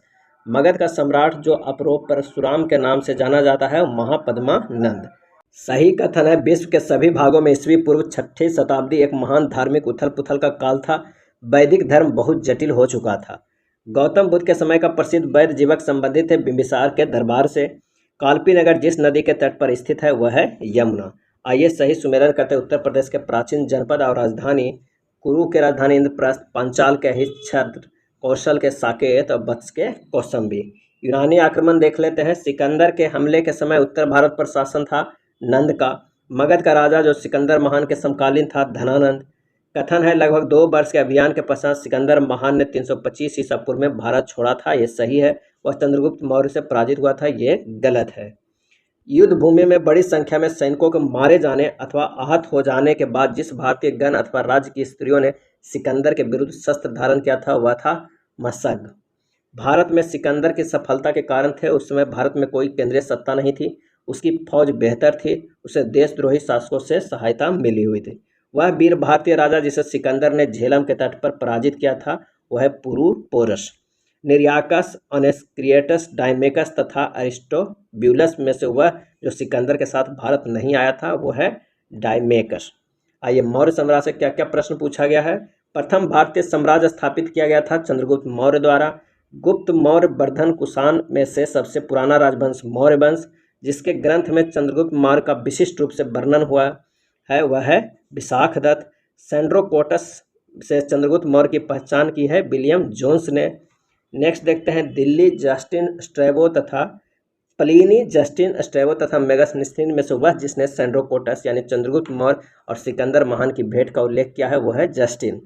कौटिल्य प्रधानमंत्री थे चंद्रगुप्त मौर्य के। चाणक्य अपने बचपन में जाने जाते थे विष्णुगुप्त के नाम से। कौटिल्य का अर्थशास्त्र एक है शासन के सिद्धांत की पुस्तक। सप्तांग सिद्धांत के अनुसार राज्य के अंग है राजा, अमर्त्य, जनपद, दुर्ग, कोष, सेना एवं मित्र। कौटिल्य के अर्थशास्त्र में प्रकाश डाला गया है राजनीतिक नीतियों पर। मैकियावेली के प्रिंस से तुलना की जा सकती है कौटिल्य के अर्थशास्त्र के। डायमेकस भारत आया था बिंदुसार के शासनकाल में। पाटलिपुत्र में स्थित चंद्रगुप्त का महान मुख्यतः बना हुआ था महल जो है मुख्यतः बना हुआ था लकड़ी का। पाटलिपुत्र में स्थित चंद्रगुप्त का महल मुख्यतः बना था लकड़ी का। जिस प्राचीन नगर के अवशेष कुम्भरार स्थल से प्राप्त हुए हैं वह है पाटलिपुत्र। बुलंदीबाग प्राचीन स्थान था पाटलिपुत्र का। अशोक, चंद्रगुप्त, बिंदुसार तथा कुणाल में से वह मौर्य राजा जिसने दक्कन की विजय प्राप्त की थी चंद्रगुप्त। मालवा, गुजरात एवं महाराष्ट्र पहली बार जीता चंद्रगुप्त मौर्य ने। वह अभिलेख जिससे यह प्रमाणित होता है कि चंद्रगुप्त का प्रभाव पश्चिम भारत में था रुद्रदामन का जूनागढ़ शिलालेख। गुजरात चंद्रगुप्त मौर्य के साम्राज्य में सम्मिलित था वह प्रमाणित होता है रुद्रदामन के जूनागढ़ शिलालेख से। सेल्यूकस को अलेक्जेंडर द्वारा सिंध एवं अफगानिस्तान का प्रशासक नियुक्त किया गया था को हराया था चंद्रगुप्त ने। चंद्रगुप्त मौर्य ने सेल्यूकस को पराजित किया था 305 ईसा पूर्व में। दिए गए मानचित्र से क्या संबंधित है कि अशोक से उसके शासनकाल में अंतिम समय में यह अशोक के शासनकाल था। सहिष्णुता, उदारता और करुणा के त्रिविध आधार पर राजधर्म की स्थापना की अशोक ने। अफगानिस्तान, बिहार, श्रीलंका तथा कलिंग में से वह क्षेत्र जो अशोक के साम्राज्य में सम्मिलित नहीं था वह है श्रीलंका। अशोक के तृतीय मुख्य शिलालेख, द्वितीय मुख्य शिलालेख, नवम मुख्य शिलालेख तथा प्रथम स्तंभ अभिलेख में से जिसमें दक्षिण भारतीय राज्यों का उल्लेख है तो द्वितीय मुख्य शिलालेख जो दूसरा मुख्य शिलालेख है उसमें दक्षिण भारतीय राज्यों का उल्लेख है। भारत के प्रथम अस्पताल एवं औषधि बाग का निर्माण करवाया था अशोक ने। अशोक ने बौद्ध होते हुए भी हिंदू धर्म में आस्था नहीं छोड़ी, इसका प्रमाण है देवनाम प्रिय की उपाधि। अशोक के शासनकाल में बौद्ध सभा आयोजित की गई थी पाटलिपुत्र में। मौर्य शासक जो बौद्ध धर्म के अनुयायी थे अशोक एवं दशरथ। रज्जुक थे मौर्य शासन में अधिकारी। सार्थबाह कहते थे व्यापारियों के काफिले को सार्थबाह कहते थे। अग्रहारिक युक्त प्रादेशिक तथा राजुक में से वह अधिकारी जो मौर्य प्रशासन का भाग नहीं था अग्रहारिक। सारनाथ स्तंभ का निर्माण किया था किसने? अशोक ने। सर्वश्रेष्ठ स्तूप मानते हैं किसे? सांची को। सांची का स्तूप बनवाया था किसने? तो अशोक ने। आइए स्थान या स्मारक या भग्नावशेष देखते हैं। कौशाम्बी, घोषताराम मठ, कुशीनगर, राणाभर्म स्तूप, सारनाथ, धमेख स्तूप, श्रावस्ती, सहेत महेत। सम्राट अशोक की तीर्थ यात्रा का सही क्रम है गया, कुशीनगर, लुम्बिनी, कपिलवस्तु, सारनाथ एवं श्रावस्ती। अशोक के शिलालेखों में प्रयुक्त भाषा है प्राकृतिक भाषा में। कालसी, गिरनार, शाहबाजगढ़ी तथा मेरठ में से वह अशोककालीन अभिलेख हो जिसे खरोष्टी लिपि में लिखी गई है तो शाहबाजगढ़ी अभिलेख जो है वो खरोष्टी लिपि में लिखी गई है। पत्थर पर प्राचीनतम शिलालेख थे प्राकृतिक भाषा में। अशोक के शिलालेखों को सर्वप्रथम पढ़ा था जेम्स प्रिंसेप ने। वह स्थान जहाँ प्राक अशोक ब्राह्मी लिपि का पता चलता है वह है अनुराधपुर। प्राचीन भारत में ब्राह्मी, नंदनागरी, शारदा तथा खरोष्टी में से वह एक लिपि जो दाईं ओर से बाईं ओर लिखी जाती है वह है खरोष्टी। अशोक का अपने शिलालेखों में समानता जिस नाम से उल्लेख हुआ है वह है प्रियदर्शी।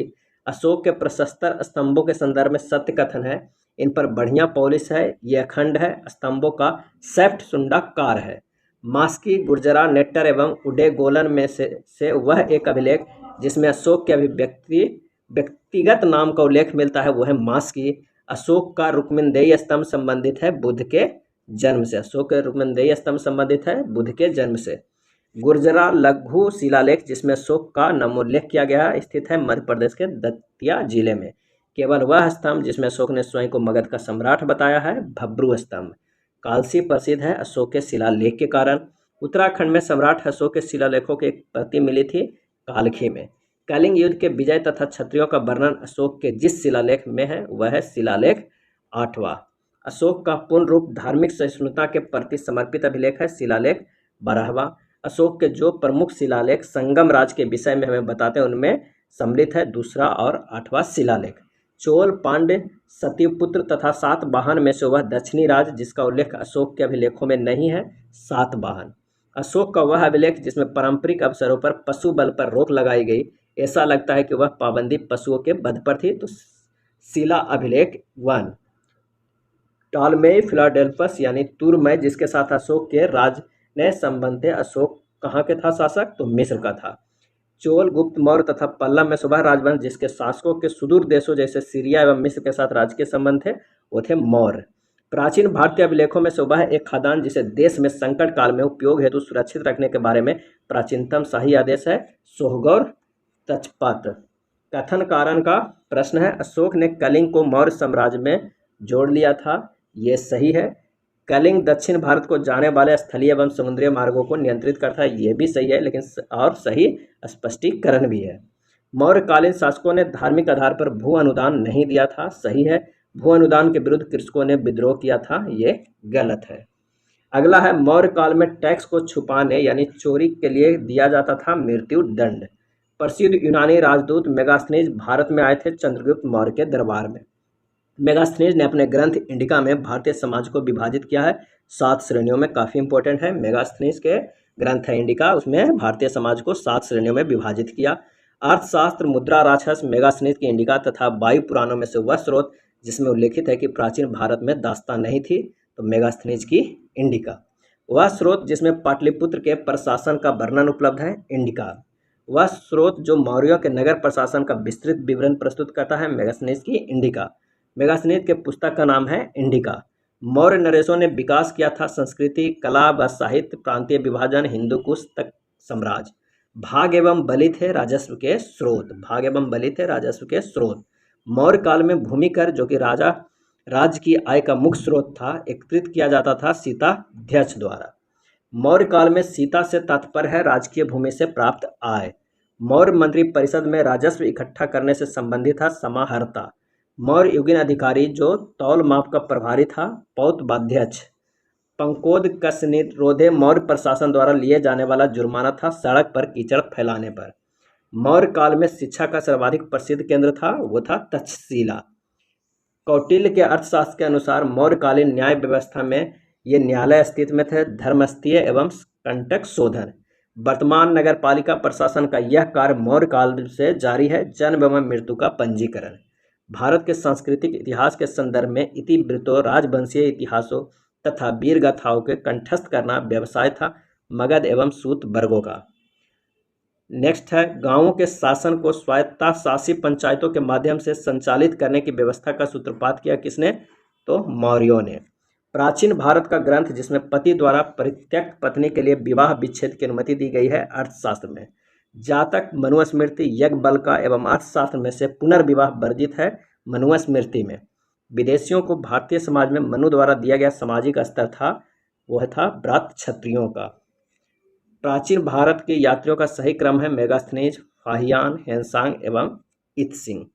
सही सुमेलित करते हैं, चंद्रगुप्त का नाम था सेंड्रोकोटस, बिंदुसार के अमितघात, अशोक के प्रियदर्शी, चाणक्य के विष्णुगुप्त। अंतिम मौर्य सम्राट था बृहद्रथ।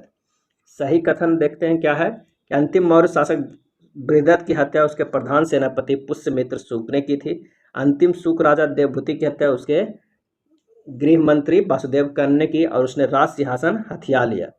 आंध्र ने कर्ण राजवंश के अंतिम शासक को पद वंचित किया था। ईस्वी सन के पूर्व की कुछ शताब्दियों में गिरनार क्षेत्र में जल संसाधन व्यवस्था की ओर ध्यान दिया चंद्रगुप्त मौर्य एवं अशोक ने। जल की आवश्यकता को ध्यान में रखते हुए जिस प्रथम शासक ने गिरनार क्षेत्र में एक झील का निर्माण करवाया वह था चंद्रगुप्त मौर्य। नेक्स्ट है सुमेलित करना है, Lothal, ancient dockyard, Sarnath, first sermon of Buddha, Sarnath, lion capital of Ashok, Nalanda, great seat of Buddhist learning. अब आइए मौर्योत्तर काल से क्या क्या प्रश्न पूछा गया था। स्ट्रैटो सेकेंड, स्ट्रैटो वन, ड्रेमेटियस तथा मेनांडर में से वह हिंद यवन शासक जिसने शीशे के सिक्के जारी किए थे, तो स्ट्रैटो सेकेंड। बिंबिसार, गौतम बुद्ध, मिलिंद तथा प्रसेनजीत में से वह एक जो अन्य तीनों के समसामयिक नहीं था, वह है मिलिंद। काव्य शैली का प्राचीनतम नमूना मिलता है काठियावाड़ के रुद्रदामन के अभिलेख में। रुद्रदामन प्रथम की विभिन्न उपलब्धियां वर्णित है जूनागढ़ के अभिलेख में। बिना बेगार के सुदर्शन झील का जीर्णोद्धार कराया रुद्रदामन प्रथम ने। बिना बेगार के सुदर्शन झील का जीर्णोद्धार कराया रुद्रदामन प्रथम ने। उत्तरी तथा उत्तरी पश्चिमी भारत में सर्वाधिक संख्या में से तांबे के सिक्के को जारी किया था कुषाणों ने। प्राचीन भारत में नियमित रूप से सोने के सिक्के चलाए कुषाण ने। बिम कटफिसेस, कनिष्क, नहपान एवं बुद्धगुप्त में से जिसके सिक्के पर बुद्ध का अंकन हुआ वह है कनिष्क। कुजुल कटफिसेस, बीम कटफिसेस, कनिष्क प्रथम तथा हुबिस्क में से वह शासक जिसको सर्वप्रथम सोने के सिक्के जारी करने का श्रेय दिया जाता है बीम कटफिसेस। बीम कटफिसेस, कुजुल कटफिसेस, कनिष्क तथा हर्मबीज में से वह जिसने भारत में स्वर्ण सिक्के का प्रचलन नियमित उपयोग के लिए किया था वह है बीम कटफिसेस। योधे सिक्कों पर अंकन मिलता है कार्तिकेय का। कनिष्क के सारनाथ बौद्ध प्रतिमा अभिलेख की तिथि है 81 ईस्वी सन। कुषाण शासक कनिष्क का राज्याभिषेक हुआ 78 ईसा में। शक संबंध प्रारंभ किया गया था 78 ईस्वी में। विक्रम एवं शक संबंधों के अंतर है वर्षों का 135 वर्ष का। विक्रम संबंध प्रारंभ हुआ था 57 ईसा पूर्व में। कनिष्क के समकालीन थे अश्वघोष एवं वसुमित्र। अश्वघोष, चरक, नागार्जुन तथा पंतजलि में से वह जो कनिष्क के दरबार से संबंध नहीं है वो है पतंजलि। अश्वघोष, पार्श्व, वसुमित्र तथा विशाख दत्त में से वह जो कनिष्क प्रथम के दरबार में नहीं गया वह है विशाख दत्त। श्रावस्ती, कौसंबी, पाटलिपुत्र तथा चंपा नगरों में से कनिष्क के रब तक अभिलेख में उल्लेख नहीं है श्रावस्ती का। तक्षशिला विश्वविद्यालय में शिक्षा प्राप्त की थी चरक तथा जीवक ने। शुक वंश के बाद भारत पर राज किया कन वंश ने। पुष्यमित्र, शुंग, खारवेल, गौतमीपुत्र सतकर्णी, वासुदेव एवं समुद्रगुप्त में से वह शासक जो वर्ण व्यवस्था का रक्षक कहा जाता है गौतमीपुत्र सतकर्णी। मौर्यों के बाद दक्षिण भारत में सबसे प्रभावशाली राज्य था सातवाहन। सिमुक संस्थापक था सातवाहन वंश का। चीनी जनरल जिसने कनिष्क को हराया था वह है पांचाऊ। गुप्त वंश, मौर्य वंश तथा कुषाण वंश में से वह वंश जिसके साम्राज्य की सीमाएं भारतीय उपमहाद्वीप के बाहर तक फैली थी कुषाण वंश। बाल विवाह की प्रथा आरंभ हुई कुषाण काल में। कला की गंधार शैली फली फूली है कुषाणों के समय। आइए सुमेलित करते हैं राजवंश और सिक्कों की धातुएं। कुषाण स्वर्ण एवं ताम्र चलाया, गुप्त स्वर्ण एवं रजत। सातवाहन सीसा एवं पोटीन। कलचुरी चलाया स्वर्ण, रजत एवं ताम्र। अफगानिस्तान का बामियान प्रसिद्ध था बुद्ध प्रतिमा के लिए। जो कला शैली भारतीय और यूनानी ग्रीक आकृति के सम्मिश्रण है उसे कहते हैं गांधार कला। भारतीय और यूनानी के सम्मिश्रण कला को गांधार कला कहते हैं। वह मूर्ति कला जिसमें सदैव हरित स्तरित चट्टान शिष्ट का प्रयोग यानी माध्यम के रूप में होता है गांधार मूर्ति कला। वह मूर्ति कला जिसमें सदैव हरित स्तरित चट्टान का प्रयोग माध्यम के रूप में होता है गांधार मूर्ति कला।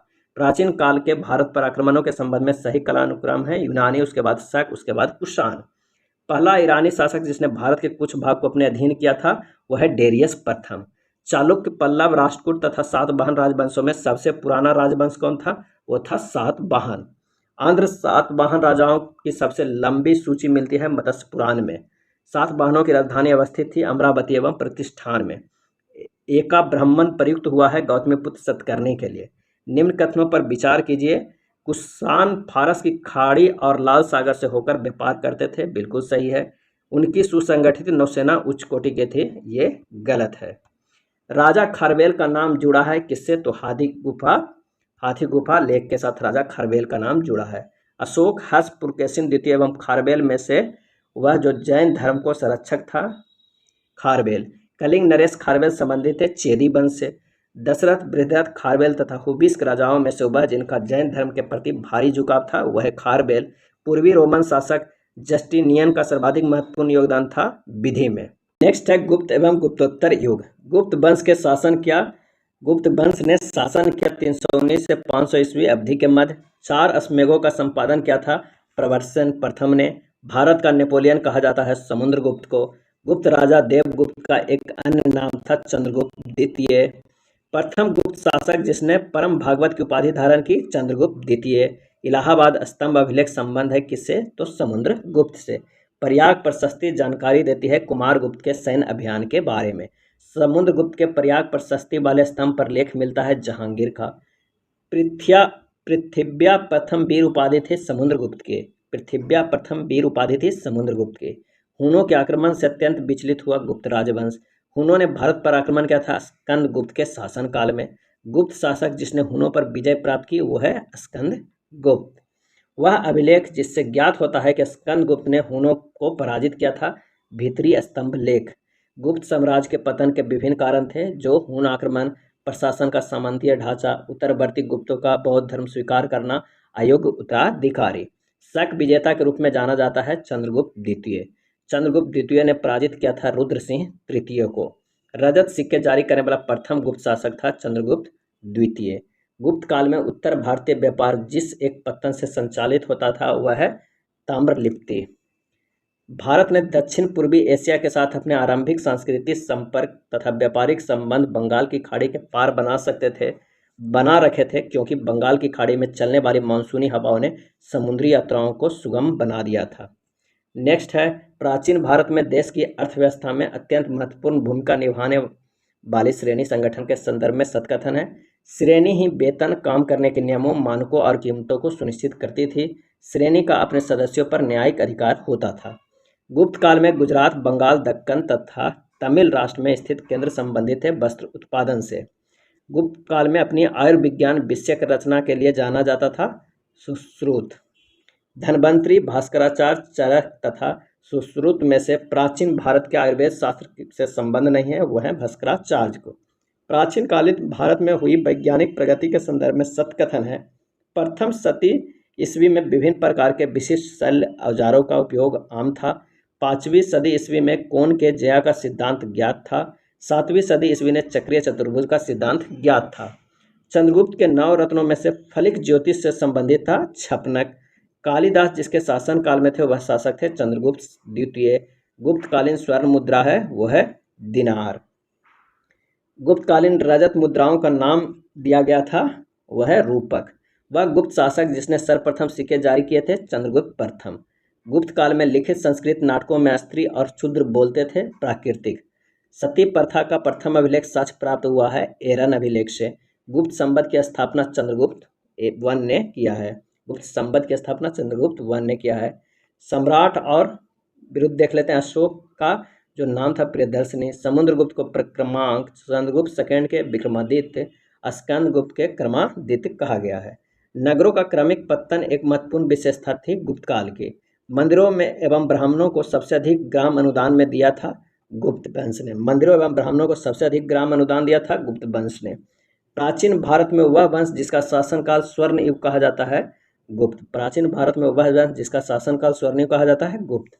गुप्त युग में भूमि राजस्व की दर थी उपज का 6ठा भाग। हिंदू विधि द्वारा मान्य कर रहा था उपज का 6ठा भाग। गुप्त साम्राज्य द्वारा कर रहित कृषि भूमि प्रदान की जाती थी ब्राह्मणों को। प्राचीन भारत में सिंचाई कर को कहते थे विदक मागम। 3री शताब्दी में वरंगल प्रसिद्ध था लोहे के यंत्रों या उपकरणों हेतु।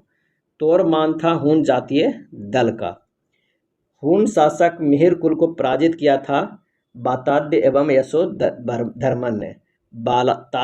यशोधर्मन ने। विशाख दत्त के प्राचीन भारतीय नाटक मुद्रा राक्षस की विषय वस्तु है चंद्रगुप्त मौर्य के समय में राज दरबार के दुर्भिसंधियों के बारे में। सत्य कथन है गुप्त सम्राट स्वयं के लिए दैवीय अधिकारों को दावा करते थे। उसका प्रशासन विकेंद्रीकृत था। उन्होंने भूमिदान की परंपरा को विस्तारित किया। शतरंज का खेल उद्भूत हुआ था भारत में। कहाँ हुआ था? भारत में। शूद्रक द्वारा लिखी हुई प्राचीन भारतीय पुस्तक मृच्छकटिकम का विषय था एक धनी व्यापारी और एक गणिका की पुत्री की प्रेम कथा। प्राचीन साक्य दर्शन में महत्वपूर्ण योगदान है कपिल का। भारत में दार्शनिक विचार के इतिहास के संबंध में साक्य संप्रदाय से संबंधित सत्कथन है। संख्या की मान्यता है कि आत्मज्ञान ही मोक्ष की ओर ले जाता है, न कि कोई बाह्य प्रभाव अथवा कारक। योग दर्शन के प्रतिपादक थे पतंजलि। अनुस्मृति, प्रत्याहार, ध्यान तथा धारणा में से वह जो अष्टांग योग का अंश नहीं है अनुस्मृति। महाभाष्य के लेखक पतंजलि समसामयिक थे पुष्यमित्र सूक्त के। नव्य न्याय संप्रदाय स्कूल के संस्थापक थे गंगेश। जब तक जीवित रहो सुख से जीवित रहो, चाहे इसके लिए ऋण ही लेना पड़े, क्योंकि शरीर के भस्मीभूत हो जाने पर पुनरागमन नहीं हो सकता। पुनर्जन्म का निषेध करने वाली यह युक्ति है चार्वाक की। वैशेषिक दर्शन के प्रवर्तक थे कनाद। न्याय दर्शन के प्रवर्तक थे गौतम। मीमांसा के प्रणेता थे जैमिनी। कर्म का सिद्धांत संबंधित है मीमांसा से।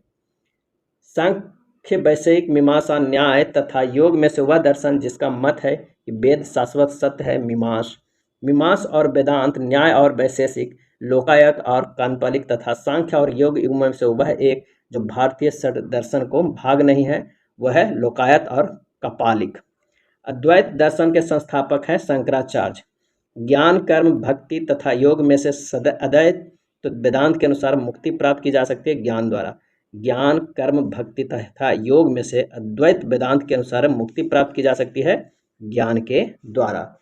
शंकराचार्य, अभिनव गुप्त, रामानुज तथा माधव में से वेदांत दर्शन के साथ संबंध नहीं है अभिनय गुप्त का।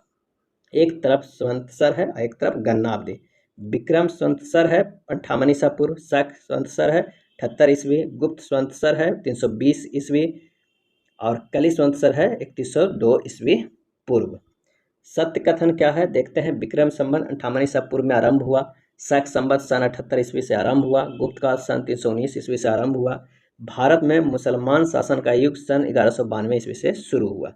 पुलकेशिन सेकंड का बादामी शिलालेख शक वर्ष 465 का दिनांकित है। यदि इसे विक्रम संवत से दिनांकित करना हो तो वर्ष होगा 601 अथवा 600। एक चालुक्य अभिलेख के तिथि अंकन में शक संवत का वर्ष 556 दिया हुआ है, इसका तुल्य वर्ष है 634। पुराणों के अनुसार चंद्रवंशीय शासकों का मूल स्थान था प्रतिष्ठानपुर।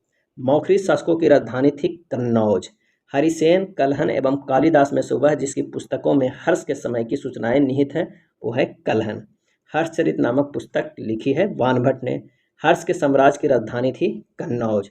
सम्राट हर्ष ने अपनी राजधानी थानेश्वर से स्थानांतरित की थी कन्नौज में। नेक्स्ट देखते हैं। सम्राट हर्षवर्धन के 2 महान धार्मिक सम्मेलनों का आयोजन किया गया था कन्नौज तथा प्रयाग में। उत्तर प्रदेश में स्थित वह स्थल जहां हर्षवर्धन ने बौद्ध महासम्मेलन का आयोजन किया था प्रयाग। नर्मदा नदी पर सम्राट हर्ष के दक्षिणावर्ती आगमन को रोका पुलकेशिन सेकंड ने। नर्मदा नदी पर सम्राट हर्ष के दक्षिणावर्ती आगमन को रोका पुलकेशिन सेकंड ने। हर्षवर्धन को पराजित किया था पुलकेशिन द्वितीय ने। कबीबान निवासी था पृथ्वीकुटा यानी औरंगाबाद का। पृथ्वीकुटा यानी औरंगाबाद का। हेनसांग भारत आया था सम्राट हर्ष के शासनकाल में। भारत की यात्रा करने वाली चीनी यात्री युआनचांग हेनसांग ने तत्कालीन भारत की सामान्य दशाओं और संस्कृति का वर्णन किया है। इस संदर्भ में सही कथन है। जहाँ तक अपराधों के लिए दंड का प्रश्न है, अग्नि, जल व विष द्वारा सत्य परीक्षा किया जाना ही किसी भी व्यक्ति को निर्दोषित अथवा दोष के निर्णय के साधन थे। व्यापारियों को नौघाटों और नौकों पर शुल्क देना पड़ता था। हेनसांग की भारत यात्रा के समय सूती कपड़ों के उत्पादन के लिए सबसे प्रसिद्ध नगर था वो था मथुरा। कौशे शब्द का प्रयोग किया गया है रेशम के लिए। कौशे शब्द का प्रयोग किया है रेशम के लिए। चीनी यात्री हेनसांग ने अध्ययन किया था नालंदा विश्वविद्यालय में। आज भी भारत में हेनसांग को याद करने का मुख्य कारण है सीयू की रचना। चीनी यात्री जिसने भीनमाल की यात्रा की थी वो है हेनसांग। चीनी यात्री इत्सिंग ने बिहार का भ्रमण किया था लगभग 671 अथवा 672 ईस्वी में। चीनी लेखक भारत का उल्लेख करते हैं बिंतु नाम से। किस नाम से? बिंतु नाम से। नालंदा विश्वविद्यालय के विनाश का कारण था मुस्लिम आक्रमण। भारत के सबसे प्राचीन बिहार है नालंदा। नालंदा स्थित है बिहार में। गुप्तोत्तर युग में प्रमुख व्यापारिक केंद्र था कन्नौज। सामंतवाद का विकास गुप्तोत्तर काल की कृषक संरचना की प्रमुख विशेषता थी। सही है। इस काल में भूस्वामी, मध्यस्थ वर्ग एवं आश्रित कृषक वर्ग अस्तित्व में आया। ये भी सही है और सही व्याख्या भी है। भारतीय इतिहास के संदर्भ में सामंती व्यवस्था के अनिवार्य तत्व, भूमि के नियंत्रण तथा स्वामित्व पर आधारित प्रशासनिक संरचना का उदय, सामंत तथा उसके अधिपति के बीच स्वामी दास संबंध का बनना। चीनी तीर्थयात्री फाहियान चंद्रगुप्त द्वितीय के समकालीन था। चीनी तीर्थयात्री हेनसांग हर्ष से मिला और उसे बौद्ध धर्म का उपासक बताया। 8वीं शताब्दी के संत शंकराचार्य के बारे में सही कथन है। उन्होंने भारत के विभिन्न क्षेत्रों पर 4 धाम स्थापित किए। उन्हें वेदांत का प्रसार किया। उन्होंने बौद्ध तथा जैन धर्मों के विस्तार पर रोक लगाई। आदि शंकर जो बाद में शंकराचार्य बने, उनका जन्म हुआ था केरल में। आदि शंकराचार्य द्वारा स्थापित 4 मठ थे, जोशीमठ, द्वारका, पुरी एवं श्रृंगेरी। जोशीमठ, द्वारका, पुरी, श्रृंगेरी में। सुमेलित है कौन? तो रवि कीर्ति पुलकेशिन सेकंड के समय, भवभूति कन्नौज के यशोवर्मन, हरिसेन समुद्रगुप्त, दंडी नरसिंह वर्मन के समय। दरबारी कवि और राजा को सुमेलित करना है। अमीर खुसरो, अलाउद्दीन खिलजी राजा के समय, कालिदास चंद्रगुप्त सेकंड का, हरिसेन, समुद्रगुप्त, बाणभट्ट, हर्षवर्धन। भोज, धार, दुर्गावती, गोंडवाना। समुद्रगुप्त प्रांतीय शासक थे विदिशा के, अशोक प्रांतीय शासक थे उज्जैन के। अब आइए देखते हैं प्राचीन भारत में स्थापत्य कला। खजुराहो का कंदरिया महादेव मंदिर बनवाया चंदेल ने। खजुराहो के मंदिर संबंधित है हिंदू धर्म और जैन धर्म से। हिंदू धर्म और जैन धर्म से खजुराहो का मंदिर। खजुराहो स्थित मंदिरों का निर्माण करवाया था चंदेल वंश के राजाओं ने। खजुराहो का मानतेंगेश्वर मंदिर समर्पित है शिव का। कंदरिया महादेव 64 योगिनी दशावतार तथा चित्रगुप्त में से वह मंदिर जो खजुराहो में नहीं है वो है दशावतार का। खजुराहो के मंदिर भीमबेटका की गुफाएं, सांची के स्तूप तथा मांडू का महल में से वह जो विश्व धरोहर स्थल वर्ल्ड हेरिटेज साइट नहीं है वह है मांडू का महल। भीतरगांव मंदिर, ग्वालियर की तैली मंदिर, कंदरिया महादेव मंदिर तथा ओसिया मंदिर में से वह जिसका शिखर द्रविड़ शैली में बना हुआ है ग्वालियर का तेली मंदिर। 100 से अधिक बौद्ध गुफाएं हैं कन्हेरी केंद्र में। आबू का जैन मंदिर बना है संगमरमर से। भावनगर, माउंट आबू, नासिक तथा उज्जैन नगरों में से वह जिसके निकट पालिताना मंदिर अवस्थित है तो वो है एलिफेंटा की गुफाएं मुख्यतः इस धर्म के मतावलंबियों के उपयोग के लिए काटकर बनाई गई थी, शैव धर्म एवं बौद्ध धर्म। एलिफेंटा के प्रसिद्ध शैल को काटकर बनाए गए मंदिरों का श्रेय दिया जाता है राष्ट्रकूटों को।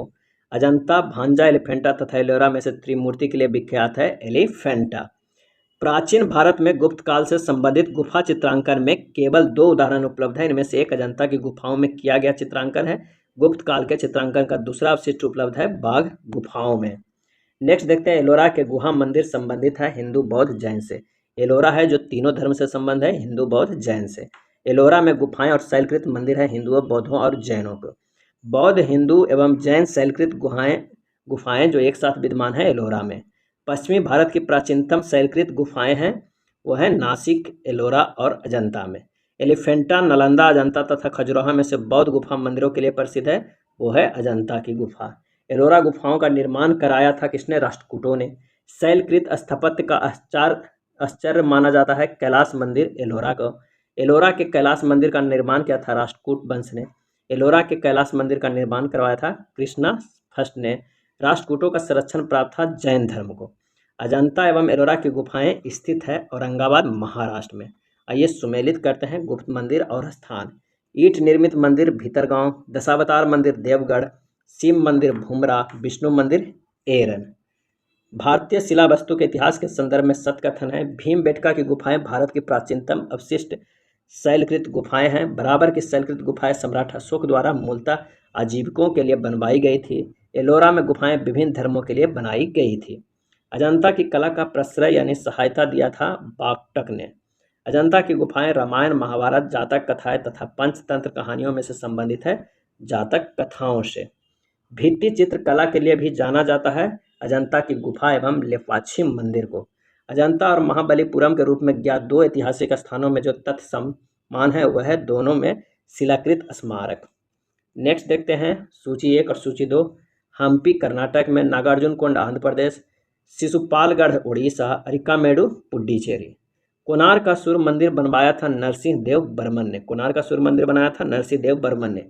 काला ब्लैक पैगोडा के नाम से जाना जाता है कोणार्क के सूर्य मंदिर को। मोटेरा का सूर्य मंदिर स्थित है कहाँ? तो गुजरात में। लिंगराज मंदिर अवस्थित है भुवनेश्वर में। उड़ीसा में नष्ट होने से बचे मंदिरों में सर्वाधिक बड़ा और सबसे ऊंचा मंदिर लिंगराज मंदिर। जगन्नाथ मंदिर स्थित है उड़ीसा में। भुवनेश्वर तथा पुरी का मंदिर निर्मित है नागर शैली में। विष्णु को समर्पित अंकोरवाट मंदिर स्थित है कंबोडिया में। बोराबदूर स्तूप स्थित है जावा में। अंकोरवाट मंदिर समूह का निर्माण 12वीं शताब्दी में करवाया था सूर्यवर्मन सेकेंड ने। द्रविड़ शैली के मंदिरों में गोपुरम से तात्पर्य है तोरण के ऊपर बने अलंकृत एवं बहुमंजिला भवन से। चट्टानों को काटकर महाबलीपुरम तथा मामलापुरम का मंदिर बनवाया गया है पल्लव द्वारा। महाबलीपुरम का सप्तरथ मंदिर बनवाया गया था नरसिंह वर्मन फर्स्ट द्वारा। महाबलीपुरम के रथ मंदिरों का निर्माण करवाया था नरसिंह वर्मन फर्स्ट। द्रौपदी रथ, भीम रथ, अर्जुन रथ तथा धर्मराज रथ में से वह रथ मंदिर जो सबसे छोटा है तो वो है द्रौपदी का रथ। एलिफेंटा स्मारक क्या है? तो वो है गुफा है। श्रवण बेलगोला में मूर्ति है। खजुराहो मंदिर के लिए प्रसिद्ध है और सांची स्तूप के लिए। ऐतिहासिक स्थल और राज्य है भीमबेटका मध्य प्रदेश में, शोर टेम्पल तमिलनाडु में, हम्पी कर्नाटक में और मानस असम में पड़ता है। एलोरा की गुफाएं बनाया है राष्ट्रकूट ने। मीनाक्षी मंदिर पांडे ने। खजुराहो मंदिर चंदेल ने। महाबलीपुरम के मंदिर पल्लव ने। बैजनाथ धाम जो है वो शिव मंदिर के लिए प्रसिद्ध है। सारनाथ बुद्ध का शांति का प्रथम प्रवचन स्थल है। दिलवाड़ा जैन मंदिर और बद्रीनाथ विष्णु मंदिर के लिए प्रसिद्ध है। सूर्य मंदिर जो है वो है कोणार्क में, लिंगराज मंदिर भुवनेश्वर में, हवा महल जयपुर में, गुप्तेश्वर की प्रतिमा कर्नाटक में है। नालंदा की बात करें तो नालंदा विश्वविद्यालय है। सारनाथ है शोक स्तंभ, सांची में स्तूप है, कोणार्क सूर्य मंदिर के लिए। प्राचीन नगर तक्षशिला स्थित था सिंधु तथा झेलम नदियों के बीच। सोनगिरी जहाँ 108 जैन मंदिर बने हुए स्थित हैं दतिया के सन्निकट में। सोनगिरी का ऐतिहासिक दिगंबर जैन तीर्थस्थल स्थित है मध्य प्रदेश में। सोनगिरी का ऐतिहासिक दिगंबर जैन तीर्थस्थल स्थित है मध्य प्रदेश में। दिलवाड़ा जैन मंदिर है माउंट आबू के अरावली पर्वत पर, माउंट आबू में अरावली पर्वत पर। प्रसिद्ध विरूपाक्ष मंदिर अवस्थित है हम्पी में।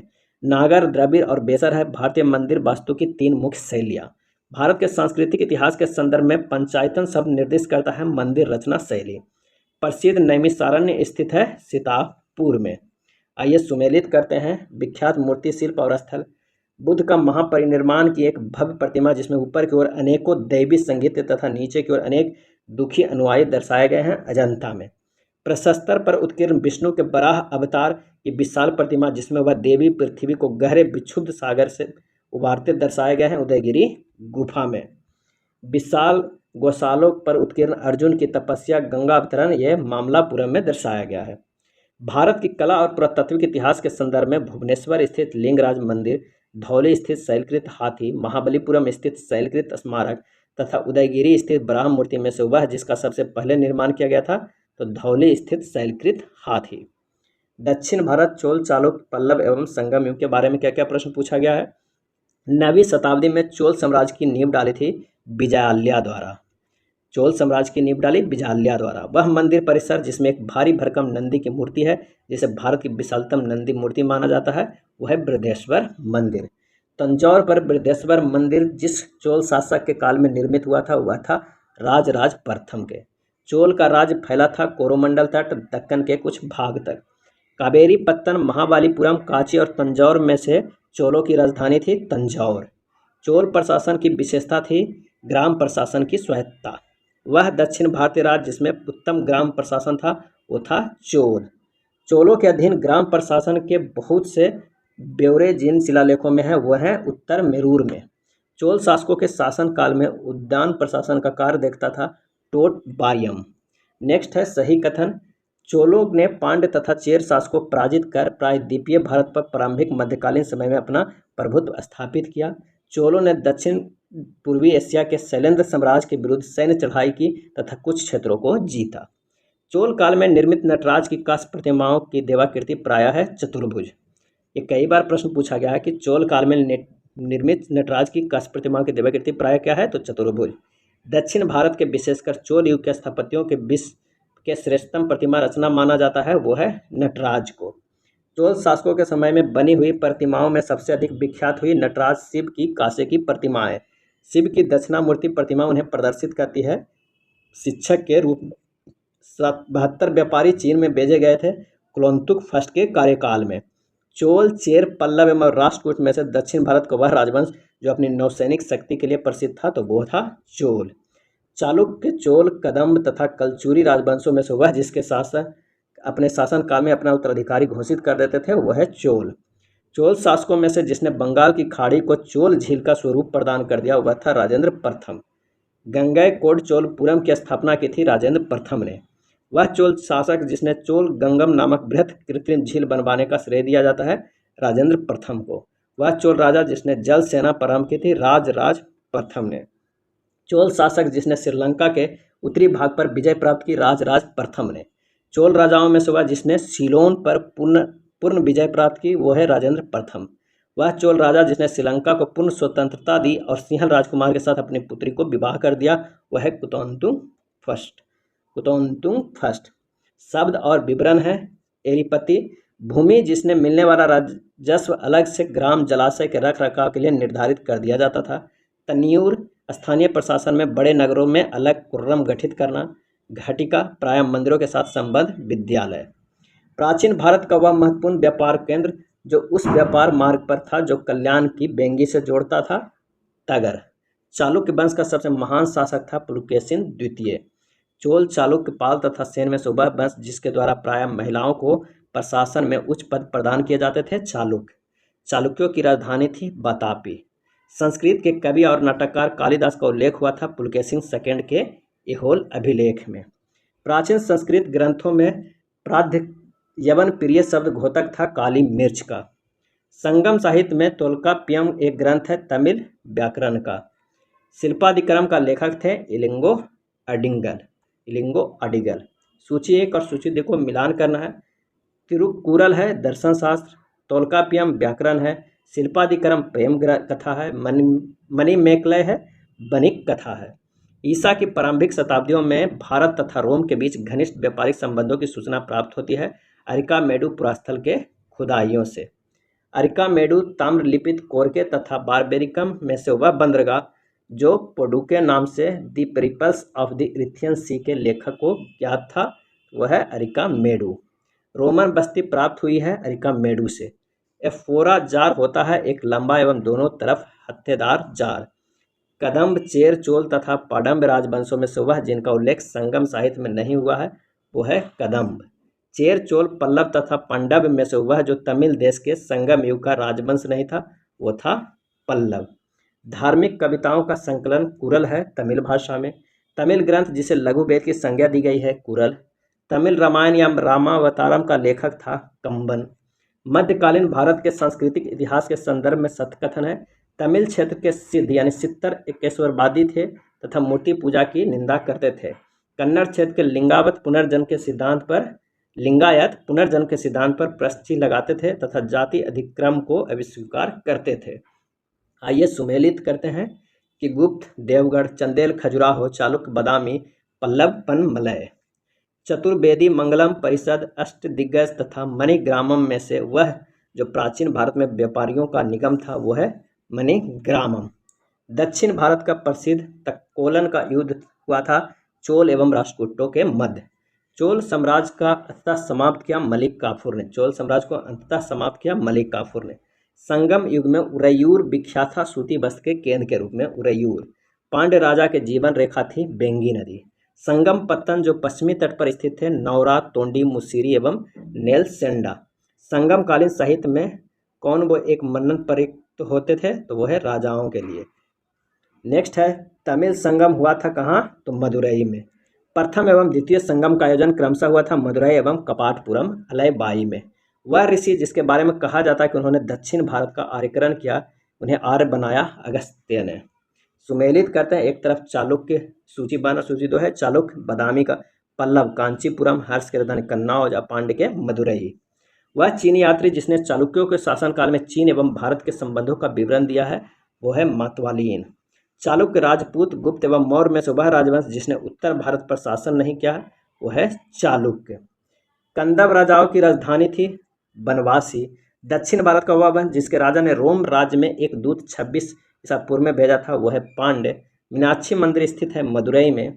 मीनाक्षी मंदिर मदुरई, वेंकटेश्वर मंदिर तिरुमाल, महाकाल मंदिर उज्जैन, बेलूर मठ हावड़ा में। अब देख लेते हैं प्राचीन साहित्य एवं साहित्यकार। इतिहास के पिता की पदवी सही अर्थों में संबंधित है हेरोडोटस से। मुद्रा राक्षस के लेखक विशाख दत्त। साहित्य की शास्त्रीय पुस्तक जो गुप्त काल में लिखी गई थी अमरकोश, कामसूत्र, मेघदूत एवं मुद्रा राक्षस। 10 कुमार चरितम के रचनाकर थे दांडीन। कुमार संभव महाकाव्य लिखा था कालिदास ने।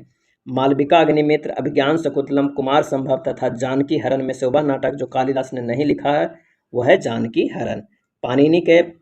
पाणिनि जो लेखक हैं वो पुस्तक अष्टाध्यायी। बादशाहन के पुस्तक कामसूत्र, चाणक्य पुस्तक था अर्थशास्त्र और कल्हन का पुस्तक है राज तरंगिणी। कल्हन द्वारा रचित राज तरंगिणी संबंधित है कश्मीर के इतिहास से। अष्टाध्यायी लिखी गई है पाणिनि द्वारा। एक तरफ लेखक रचनाएं, भारवी के रचना है कृतार्जुनियम, हर्ष का नगानंद, कालिदास के मालविका अग्निमित्रम, राजशेखर के कर्पूर मंजरी। संस्कृत की रचनाएं जिन्होंने महाभारत में अपना कथा सूत्र लिया है नैषधीय चरित, कृतार्जुनियम एवं शिशुपाल वध। विशाख दत्त नाटक, ब्राह्ममिहिर खगोल विज्ञान, चरक चिकित्सा के ज्ञाता थे, ब्रह्मगुप्त गणित के। चरक संहिता नामक पुस्तक संबंधित है चिकित्सा से। ब्राह्ममिहिर की पंच सिद्धांत का आधारित है यूनानी ज्योतिर्विद्या पर। कालिदास रघुवंशम, भास स्वप्नवास दत्तम, बाणभट्ट कदम्बरी, हर्ष रत्नावली के लेखक कौन है? तो हर्ष। कादम्बरी के लेखक बाणभट्ट। मिलिंद पन्हो क्या है? तो पाली ग्रंथ है। मिलिंद पन्हो पाली ग्रंथ है। बौद्ध ग्रंथ मिलिंद पन्हो जिसे हिंद यवन शासक पर प्रकाश डालता है वह है मिनेंडर। मिलिंद पन्हो राजा मिलिंद तथा एक बौद्ध भिक्षु के मध्य संवाद के रूप में है। वह भिक्षु थे नागसेन। वह स्रोत जो प्राचीन भारत के व्यापारिक मार्गों पर मौन है वह है मिलिंद पन्हो। सुमेलित करते हैं दरबारी कवि और राजा अमीर खुसरो, अलाउद्दीन खिलजी, कालिदास, चंद्रगुप्त द्वितीय, हरिसेन, समुद्रगुप्त, बाणभट्ट, हर्षवर्धन। राजतरंगिणी के लेखक कलहन के समय शासक था जय सिंह। राजतरंगिणी के लेखक कलहन के समय शासक था जय सिंह। कलहन कृत राजतरंगिणी में कुल तरंग कितने हैं? तो 8 तरंग है।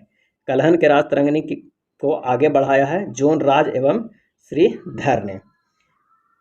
सौंदरानंद रचना है अश्वघोष की। नागानंद रत्नावली एवं प्रियदर्शिका के लेखक थे हर्षवर्धन। अमरकोश, सिद्धार्थ शिरोमणि, बृहत संहिता तथा अष्टांग हृदय में से वह है जो विश्वकोशीय ग्रंथ है वह है बृहत संहिता। मृच्छकटिकम, शूद्रक, बुद्धचरित अश्वघोष, मुद्रा राक्षस विशाखदत्त द्वारा, हर्षचरित बाणभट्ट द्वारा लिखा गया है। नेक्स्ट देखते हैं सुमेलित करना ग्रंथकार और मूल ग्रंथ। बराह मिहिर, बृहत संहिता, विशाखदत्त, देवी चंद्रगुप्तम, शूद्रक, मृच्छकटिकम, विल्हन, विक्रमांक देव चरित्र। एक सुमेलित करना है कर्पूर मंजरी, राजशेखर, मालविका अग्निमित्र, कालिदास द्वारा, मुद्रा राक्षस विशाखदत्त द्वारा, सौंदरानंद अश्वघोष द्वारा लिखा गया है। शाकुंतलम लिखा गया है कालिदास ने। शाकुंतलम लिखा है कालिदास ने। मृच्छकटिकम, मेघदूतम, ऋतुसंहारम, विक्रमोर्वशीयम में से कालिदास की साहित्यिक कृति नहीं है, वो मृच्छकटिकम, क्योंकि ये शूद्रक का है। कालिदास द्वारा रचित मालविका अग्निमित्र नाटक का नायक है अग्निमित्र। वह पुस्तक जिसमें शूक राजवंश के संस्थापक के पुत्र की प्रेम कहानी है वो है मालविका अग्निमित्र। स्वप्न वास दत्ता का लेखक है वो है वास। गीत गोविंद के रचयिता जयदेव अलंकृत करते थे लक्ष्मण सेन की सभा को। अष्टांग संग्रह आयुर्विज्ञान है। 10 रूपक नाट्यकाल है। लीलावती गणित है। महाभाष्य व्याकरण है। तुम्हारा अधिकार कर्म पर है, फल की प्राप्ति पर नहीं। यह वाक्य जिस ग्रंथ में वह है गीता में है कि तुम्हारा अधिकार कर्म पर है। जो यहाँ है वह अन्यत्र भी है, जो यहाँ नहीं है वो कहीं नहीं है। यह कहा गया है महाभारत में। प्राचीन भारत का वह ग्रंथ जिसका 15 भारतीय एवं 40 विदेशी भाषाओं में अनुवाद हुआ है वो है पंचतंत्र। पंचतंत्र मूल रूप से लिखी गई थी विष्णु शर्मा द्वारा। आइए सुमेलित करते हैं कि सर्ववर्मा, कातंत्र, क्षुद्रक, मृच्छकटिकम, विज्ञानेश्वर, मिताक्षरा, कलहन, राजतरंगिणी। आर्यभट्ट, ब्रह्मगुप्त, भास्कर तथा लल्ल में से वह जो बीज गणित के क्षेत्र में अपने योगदान के लिए विशेष रूप से जाना जाता है वो है भास्कर। गणित की पुस्तक लीलावती के लेखक थे भास्कराचार्य। आर्यभट्ट थे भारतीय गणितज्ञ तथा खगोल शास्त्री। वह भारतीय गणितज्ञ जिसने दशमलव के स्थानिक मान की खोज की थी आर्यभट्ट ने। मत विलास प्रहसन का लेखक था महेंद्र बर्मन। मनुस्मृति मुख्यतः संबंधित है समाज व्यवस्था से। भारत का प्रथम विधि निर्माता माना जाता है मनु को। शून्य का आविष्कार किया था किसी अज्ञात भारतीय ने। शून्य का आविष्कार किया था किसी अज्ञात भारतीय ने। आइए सुमेलित करते हैं। लाइफ ऑफ हेवेंसवांग हुली के द्वारा, द नेचुरल हिस्ट्री प्लिनी के द्वारा, हिस्टोरियल फिलिस्पिकल पाइपेइस्ट्रोगस के द्वारा, द हिस्ट्रीज लिखा गया हेरोडोटस के द्वारा। सितार, बीना, सरोद तथा तबला में से सबसे प्राचीन वाद्य यंत्र है वो है बीना। पूर्व मध्यकाल 800 से 1200 ईस्वी के बारे में कुछ देख लेते हैं। पृथ्वीराज चौहान के नाम से प्रसिद्ध है पृथ्वीराज तृतीय।